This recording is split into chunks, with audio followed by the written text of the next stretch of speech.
Hello guys, আজকে আমরা চলে এসেছি আমাদের কেমিক্যাল বন্ডিং এই চ্যাপ্টারের তৃতীয় ক্লাস নিয়ে। আজকে ক্লাসে আমরা এই চ্যাপ্টারের কয়েকটা ইম্পর্টেন্ট টপিক, তার মধ্যে থেকে lattice energy very very important topic, সেই ল্যাটিস এনার্জি সম্বন্ধে আলোচনা করব। এবং আরো দুটি টপিক যেটা আমরা এর আগের ক্লাসে বাদ রেখেছিলাম, সেটা হচ্ছে আয়নীয় যৌগের বৈশিষ্ট্যগুলো, খুব ইম্পর্টেন্ট, সেখান থেকে কিন্তু শর্ট কোশ্চেন হয়।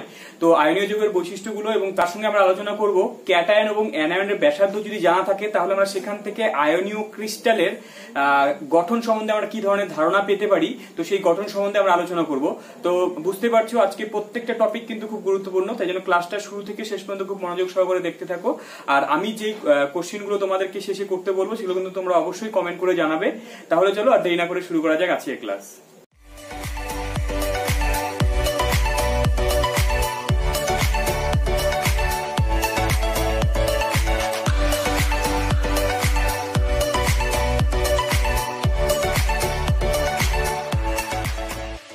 তাহলে চলো স্যার আমরা প্রথমে আলোচনা করে নিই, সেটা হচ্ছে ল্যাটিস এনার্জি সম্বন্ধে। যদিও আমরা ল্যাটিস এনার্জি আমরা ক্লাসের শুরু থেকে আলোচনা করে আসছি যে ল্যাটিস এনার্জি, তো সেই ল্যাটিস এনার্জি সম্বন্ধে সেটা কিভাবে আজকে আমরা থিওরিটিক্যালি কিভাবে নির্ণয় করতে হয় এবং প্র্যাকটিক্যালি সেটা কিভাবে নির্ণয় করতে হয় সেটা আজকে ক্লাসে জেনে নেবো। এবং তাহলে ল্যাটিস এনার্জি তো আমাদের জানাই আছে, চলো বলে হলো ল্যাটিস এনার্জিটা কি বলো। ল্যাটিস এনার্জি কি বলেছিলাম, একটা হচ্ছে গিয়ে গ্যাসিয়াস ক্যাটায়ন, ঠিক আছে, একটা গ্যাসিয়াস ক্যাটায়ন এবং গ্যাসিয়াস অ্যানায়ন এর এখান থেকে যখন আমরা কি করব স্যার, 1 মোল পরিমাণ ওই যে আয়নীয় যৌগটা তৈরি করব, সেই 1 মোল পরিমাণ আয়নীয় যৌগটা তৈরি করার সময় যে পরিমাণ শক্তির মুক্তি ঘটবে, তো সেই পরিমাণ শক্তিকে আমরা কি বলি না, হচ্ছে গিয়ে ল্যাটিস এনার্জি বলি, তাই তো। তাহলে ল্যাটিস এনার্জি সম্বন্ধে আমরা মোটামুটি এটা জানি, আমরা আগে থেকে পড়ে আসছি। তো তোমরা আবার একটু সংজ্ঞাটা মনে মনে বলো দেখি, কারণ ল্যাটিস এনার্জির সংজ্ঞাটা কিন্তু খুব ইম্পর্টেন্ট, ঠিক আছে। তাহলে কি বললাম, তাহলে বললাম গ্যাসিয়াস ক্যাটায়ন এবং গ্যাসিয়াস অ্যানায়ন থেকে 1 গ্রাম ফর্মুলা ওজন, দেখো তোমার বইতে অবশ্যই লেখা থাকতে পারে, তুমি এইভাবে বলতে পারো যে গ্যাসিয়াস ক্যাটায়ন এবং গ্যাসিয়াস অ্যানায়ন থেকে 1 মোল পরিমাণ আয়নীয় যৌগটি উৎপন্ন হলে যে পরিমাণ শক্তির মুক্তি ঘটে সেই পরিমাণ শক্তিকে আমরা কি বলি, ল্যাটিস এনার্জি বলি, তাই তো। এবার তোমার বইতে এখানে লেখা থাকতে পারে 1 গ্রাম ফর্মুলা ওজন, ঠিক আছে। দেখো সেটাও কিন্তু ভুল না, তোকে অ্যাকচুয়ালি 1 মোল কথাটা 1 মোলের জায়গায় তোমাকে বলা উচিত 1 গ্রাম ফর্মুলা ওজন, কেননা সেটা আমরা যখন ওই যে মোলারিটি নরমালিটি পড়বো তখন আমরা বুঝতে পারবো। কেননা এই যে আয়নীয় যৌগগুলো তারা তো সাধারণত অণু অবস্থায় থাকে না, যখন তারা তো হচ্ছে গিয়ে ওরা অ্যাকচুয়ালি ওরা অণু বলে ওদের অস্তিত্ব নেই আর কি। ওরা কি হবে, যখনই ওরা আয়নীয় যৌগের মধ্যে যখন উৎপন্ন হয় তখন আয়ন ফর্মে থাকে, ঠিক আছে। তো তার জন্য এদের ক্ষেত্রে ওই টার্মটা আমরা ইউজ করবো যে 1 মোলের জায়গায় তুমি সেই টার্মটা ইউজ করবে, সেটা হচ্ছে গিয়ে 1 গ্রাম ফর্মুলা, তাই তো। এই যে এই 1 গ্রাম ফর্মুলা ওজন মানে কি, এই যে NaCl এটা 1 মোল পরিমাণ তার যে ওজনটা হবে সেই NaCl, যেমন NaCl এর ক্ষেত্রে স্যার আমরা সেটা বের করে নিতে পারবো 1 গ্রাম ফর্মুলা ওজন মানে কত গ্রাম স্যার, 1 গ্রাম ফর্মুলা ওজন মানে 23 NaCl, যেমন সোডিয়ামের ক্ষেত্রে 23 এবং তোমার হচ্ছে ক্লোরিনের ক্ষেত্রে 35.5, ঠিক না। এটাকে আমরা যদি যোগ করে দিই তাহলে কত আসবে, তোমার 58.5, অর্থাৎ কি যদি আমরা 58.5 গ্রাম NaCl কে যদি উৎপন্ন করতে চাই, তার সংঘটক ক্যাটায়ন মানে কি Na+ এবং সংঘটক অ্যানায়ন মানে কি Cl- থেকে গ্যাসিয়াস ক্যাটায়ন এবং অ্যানায়ন থেকে যদি উৎপন্ন করতে চাই, তো উৎপন্ন করলে যে পরিমাণ শক্তিটা বাইরে বের হয়ে আসবে সেই পরিমাণ শক্তিকে আমরা কি বলবো স্যার, সেই পরিমাণ শক্তিকে আমরা বলবো ল্যাটিস এনার্জি, তাই তো। ল্যাটিস এনার্জি সম্বন্ধে আমরা অনেকদিন আগে থেকে পড়ছি, এটা তো আমাদের কোনো সন্দেহ থাকার কথা না, কিন্তু আজকের ক্লাসে আমরা জানবো যে এই যে ল্যাটিস এনার্জি সেটাকে আমরা কিভাবে বের করব, মানে বের করার পদ্ধতিটা কি। দেখো ল্যাটিস এনার্জি বের করা কিন্তু কোনো অ্যাকুরেট বা ডিরেক্ট কোনো পদ্ধতি নেই। যদি আমাদের ল্যাটিস এনার্জি বের করতেই হয় তাহলে আমাদের কি করতে হবে না, একটা অল্টারনেটিভ মানে ইনডাইরেক্ট ওয়েতে যাব আমরা, ঠিক আছে। তার জন্য বন্ড এবং হেবার দুজন সায়েন্টিস্ট মিলে একটা হচ্ছে ইকুয়েশন দিয়েছিলেন, বা একটা বন্ড হেবার সাইকেল বা বন্ড হেবার চক্র আমরা আজকে ক্লাসে পড়বো, সেটার সাহায্যে আমরা ইনডাইরেক্ট আমরা কি করতে পারি, ল্যাটিস এনার্জি বের করতে পারি। এবং থিওরিটিক্যাল যদি হচ্ছে তোমাকে যদি ল্যাটিস এনার্জি বের করতে হয়, দেখো থিওরিটিক্যাল মানে কি, আমরা খাতা কলমে আমরা হচ্ছে ল্যাটিস এনার্জি বের করতে পারবো, তো সেই খাতা কলমে যদি ল্যাটিস এনার্জি বের করতে হয় থিওরিটিক্যাল ভ্যালু সেটা পুরোপুরি মিলবে না, কিন্তু সেই থিওরিটিক্যাল ভ্যালু যদি বের করতে হয় তাহলে তার জন্য একটা তোমার হচ্ছে একটা ইকুয়েশন আছে। যদি ল্যাটিস এনার্জি যদি থিওরিটিক্যাল অর্থাৎ তাত্ত্বিক মান মানে কি থিওরিটিক্যাল ভ্যালু, ঠিক আছে। যদি থিওরিটিক্যাল ভ্যালু যদি বের করতে হয় তাহলে তার জন্য আমরা বন্ডল্যান্ডের সমীকরণটা আমরা ইউজ করব। তো সেই বন্ডল্যান্ডের সমীকরণটা কি স্যার, বন্ডল্যান্ডের সমীকরণটা হচ্ছে ইউ, ঠিক আছে। ইউ মানে হচ্ছে আমরা ল্যাটিস এনার্জিকে এখন থেকে ক্যাপিটাল ইউ দিয়ে প্রকাশ করব, ঠিক আছে। ইউ দিয়ে সাধারণত ল্যাটিস এনার্জিকে প্রকাশ করা হয়। তাহলে এই যে ইউ ইজ ইকুয়ালস টু কি স্যার, এখান থেকে a E² Z+ Z- N by আর ইন্টু 1-1/a। ঠিক আছে, এখানে কোন টার্মটা কি দেখো আমরা এখনই বলে দিচ্ছি, তোমরা এই টার্মগুলো লিখে নাও। দেখো এখানে এ মানে হচ্ছে যেটাকে বলা হয় মেডুলাম কনস্ট্যান্ট। মেডুলাম কনস্ট্যান্ট একটা ধ্রুবক। ঠিক আছে, এটা কোথায় থেকে আসছে বা হচ্ছে যে এই সমীকরণটা কোথায় থেকে আসছে, কিভাবে আসছে, দেখো তার পুরো এক্সপ্লেনেশন আমাদের আপাতত প্রয়োজন নেই, কারণ এটা একটা তোমার অনেক বড় ক্যালকুলেশন আছে যেটা আমরা ফার্দার পরবর্তীতে উঁচু ক্লাসে গিয়ে পড়বো। কিন্তু আপাতত এটুকু আমরা এখান থেকে জানি যে এই যে ইকুয়েশনটা সেখানে কোন টার্মগুলো কি এবং সেটা আমরা কখন কিভাবে ইউজ করতে পারবো সেটা সম্বন্ধে একটু জেনে নিই। দেখো তাহলে এখানে কি বললাম স্যার, এখানে এটা হচ্ছে কি তোমার হচ্ছে গিয়ে মেডুলাম কনস্ট্যান্ট, যেটা একটা ধ্রুবক। সেটা সাধারণত কি করা হয়, এই যে আমরা কি বলছি যে একটা গ্যাসিয়াস ক্যাটায়ন এবং একটা গ্যাসিয়াস অ্যানায়ন থেকে আমার যে আয়নীয় যৌগটা তৈরি হচ্ছে, এবং যদি ইন্ডিভিজুয়াল, দেখো আমি একটু বলে দিই এখান থেকে মেডুলাম কনস্ট্যান্টের সাধারণত কি করে, পুরো যে আয়নটা আছে তার মধ্যে টোটাল পোটেনশিয়াল এনার্জির মানটা কতটা আছে, পোটেনশিয়াল এনার্জির মানটা কতটা আছে, তার মধ্যে কতটা স্থির, একটা ইন্ডিভিজুয়াল আয়নের ভিতরে কতটা পোটেনশিয়াল এনার্জি আছে, তো সেটা সাধারণত এই মেডুলাম কনস্ট্যান্টের সাহায্যে নির্ণয় করা হয়। ঠিক আছে, পুরো ডিটেলস আমাদের জানা বা পুরো ডিটেলস আমাদের প্রয়োজন নেই আপাতত। আপাতত তুমি মনে রাখো কি একটা ইন্ডিভিজুয়াল আয়নের পোটেনশিয়াল এনার্জি কতটা হবে সেটা সাধারণত এই এর সাহায্যে বের করা হবে। পরীক্ষা হলে যদি তোমাকে থাকে তাহলে এই এর মানটা তোমাকে অবশ্যই বলে দেওয়া থাকবে, এটা একটা ধ্রুবক। ঠিক আছে, এটা একটা নির্দিষ্ট মান, একটা নির্দিষ্ট আয়নের ক্ষেত্রে একটা নির্দিষ্ট মান থাকে এটার। এবং এখান থেকে স্যার ইটা কি, ইটা হচ্ছে কি ইলেকট্রনের আধান। ঠিক আছে, ইলেকট্রনের আধান তো কত সেটা আমরা জানি, তাই তো? কত ইলেকট্রনের আধান কত হয় বলো, -1.6 × 10⁻19 কুলম, তাই তো? তারপর এখান থেকে জেডটা কি, জেড মানে হচ্ছে তোমার ক্যাটায়নের, জেড মানে হচ্ছে ক্যাটায়নের আধান। ঠিক আছে, ক্যাটায়নের আধান। এখানে জেড মাইনাসটা কি স্যার, অ্যানায়নের আধান। ঠিক আছে, এখানে এনটা কি স্যার, এনটা হচ্ছে অ্যাভোগাড্রো সংখ্যা, যেহেতু আমরা 1 মোল আমরা হচ্ছে কি ওই যৌগটা তৈরি করবো, আয়নটা তৈরি করবো, আয়নের যৌগটা তৈরি করবো, তাই তো? তো সেই 1 মোলের জন্য আমরা এখানে অ্যাভোগাড্রো সংখ্যাকে আমরা ইউজ করবো। ঠিক আছে, আচ্ছা স্যার এখান থেকে আর মানে কি, আরটা হচ্ছে কি তোমার ওই ক্যাটায়ন এবং অ্যানায়নটার মাঝের দূরত্বটাকে আমরা আর দিয়ে প্রকাশ করবো। এবং এখান থেকে এনটা কি স্যার, এনটা হচ্ছে কি তোমাকে বন্ড এক্সপোনেন্ট বলা হয়। ঠিক আছে, এটা কি বলবো sir, bond exponent, bond exponent. ঠিক আছে, এক্সপোনেন্ট, বন্ড এক্সপোনেন্ট, এটাও একটা ধ্রুবক। ঠিক আছে, এটা সাধারণত ওই যে ক্যাটায়ন এবং অ্যানায়ন যখন কাছাকাছি আসছে, আস্তে আস্তে যখন তাদের মধ্যে যে বিকর্ষণ বলটা যে কাজ করবে, সেই বিকর্ষণ বলটাকে আমরা সাধারণত বন্ড এক্সপোনেন্টের সাহায্যে প্রকাশ করি। ঠিক আছে, তাহলে এখানে এনটা কি প্রকাশ করছে না, বন্ড এক্সপোনেন্ট, যেটা কি বোঝাচ্ছে সেটা হচ্ছে কি আয়নগুলো, ক্যাটায়ন এবং অ্যানায়নের মধ্যে যে বিকর্ষণ বলটা, সেই বিকর্ষণ বলটাকে আমরা এন এর সাহায্যে বোঝাই। ঠিক আছে, সাধারণত এই এন এর মানটাকে মানে ধরে নেওয়া হয় কত, 9 ধরে নেওয়া হয়। ঠিক আছে, এবং এই এন এর মানটা যে কোনো যদি আমরা আয়নীয় যৌগ যদি ক্ষেত্রে যদি ফর্মুলাটা ইউজ করি, তাহলে সেক্ষেত্রে আমরা এন এর মানটা সাধারণত 9 ধরে নিই। ঠিক আছে, এবং সেটা ক্যালকুলেশনের মাধ্যমে এসেছে। তো তাহলে আমরা মোটামুটি এই যে বন্ডল্যান্ডের সমীকরণটা সেটা আমরা বুঝতে পারলাম। সেটা দেখো আমাদের বোর্ডের পরীক্ষায় সাধারণত এই ইকুয়েশনটা দিয়ে অঙ্ক তেমন আসে না, কিন্তু কম্পিটিটিভ পরীক্ষায় এই সূত্রের সাহায্যে কিন্তু তোমার অঙ্ক আসতে পারে।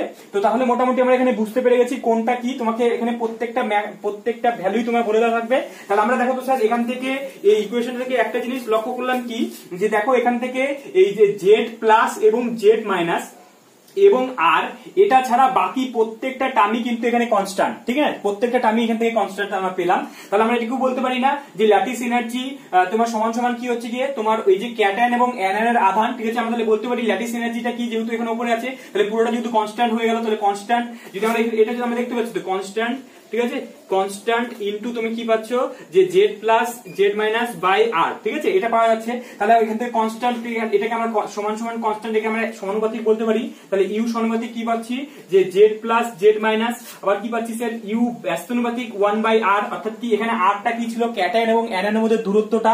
তো তাহলে আমরা কিন্তু এই ফর্মুলা থেকে আমরা বলে দিতে পারবো যে আমাদের ল্যাটিস এনার্জি কোন কোন বিষয়ের উপর নির্ভর করে। ঠিক আছে, তাহলে ল্যাটিস এনার্জি কোন কোন বিষয়ের উপর নির্ভর করে স্যার, ল্যাটিস এনার্জি দুটো জিনিসের উপর নির্ভর করে। ভেরি ভেরি ইম্পর্টেন্ট টার্ম, এখান থেকে কিন্তু আমাদের বোর্ডের পরীক্ষার বিষয়গুলো খুব ইম্পর্টেন্ট এখান থেকে শুরু হয়ে গেল, বা তোমাদের কম্পিটিটিভ পরীক্ষায় কিন্তু এই বিষয়টার উপরে কিন্তু কোশ্চেন আসে, তোমাকে কিন্তু পরীক্ষায় কোশ্চেন দেয়। দেখো পুরো আমরা উদাহরণগুলো আমরা একটু পরে নিচ্ছি, আগে বন্ড হেবার সাইকেলটা আমরা পড়বো, তারপরে এই যে আমরা এই দুটো জিনিস আমরা এখান থেকে পেলাম, দেখো এটা ভেরি ভেরি ইম্পর্টেন্ট, এটাকে নোট করে রাখো খাতায় যে ল্যাটিস এনার্জি কোন কোন বিষয়ের উপর নির্ভর করে। তাহলে আমরা কি বলবো, ল্যাটিস এনার্জি তোমার হচ্ছে গিয়ে ক্যাটায়ন এবং অ্যানায়নের চার্জের উপর নির্ভর করে, এবং আর কি স্যার ক্যাটায়ন এবং অ্যানায়নের মাঝের দূরত্ব, অর্থাৎ কি ক্যাটায়ন এবং অ্যানায়নের আকারটা যত ছোট হবে তারা তত কাছাকাছি থাকবে, তাদের মধ্যে ডিসটেন্সটা তত ছোট হবে, তার মানে তার ল্যাটিস এনার্জি তত বেশি হবে। ঠিক আছে, তো তাহলে এই দুটো জিনিস খুবই ইম্পর্টেন্ট। ঠিক আছে, এগুলো তাহলে ডিটেলস আমরা আসি একটু পরে, এগুলো উদাহরণ নিলে আমরা এগুলো পুরো ডিটেলস আমাদের বুঝিয়ে যাবো। তো এবার স্যার আমরা চট করে দেখে নিই যে যদি আমরা ইনডাইরেক্ট যদি ল্যাটিস এনার্জি বের করতে হয়, সাধারণত আমরা ইনডাইরেক্ট ওয়েতে ল্যাটিস এনার্জিটা বের করি, এবং ল্যাটিস এনার্জি বের করার যে পদ্ধতি সেটা হচ্ছে কি আমরা বন্ড হেবার চক্রের সাহায্যে আমরা সেটা বের করবো। কি বললাম স্যার, বন্ড হেবার ঠিক আছে, বন্ড হেবার চক্র, ঠিক আছে। বন্ড হেবার চক্রের সাহায্যে আমরা সাধারণত ল্যাটিস এনার্জি বের করি। তো সেই বন্ড হেবার চক্রটা সম্বন্ধে আমরা পুরো ডিটেলস একটু পড়ে নেবো। এবং দেখো এই বন্ড হেবার সাইকেল বা বন্ড হেবার চক্রটা যদি আমাদেরকে ভালো করে পড়তে হয় তাহলে এখানে কয়েকটা টার্ম আমাদের প্রয়োজন পড়বে।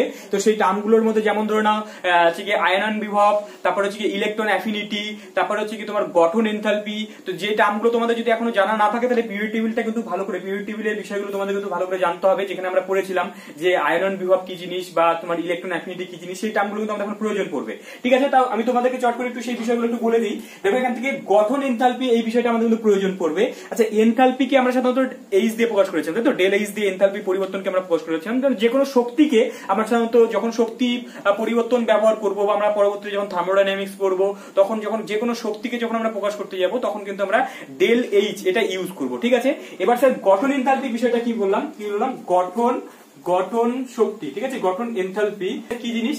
গঠন এনথালপি হচ্ছে গিয়ে তোমার হচ্ছে গিয়ে আমরা যে সাধারণত পড়েছিলাম কি, দেখো একটা হচ্ছে গিয়ে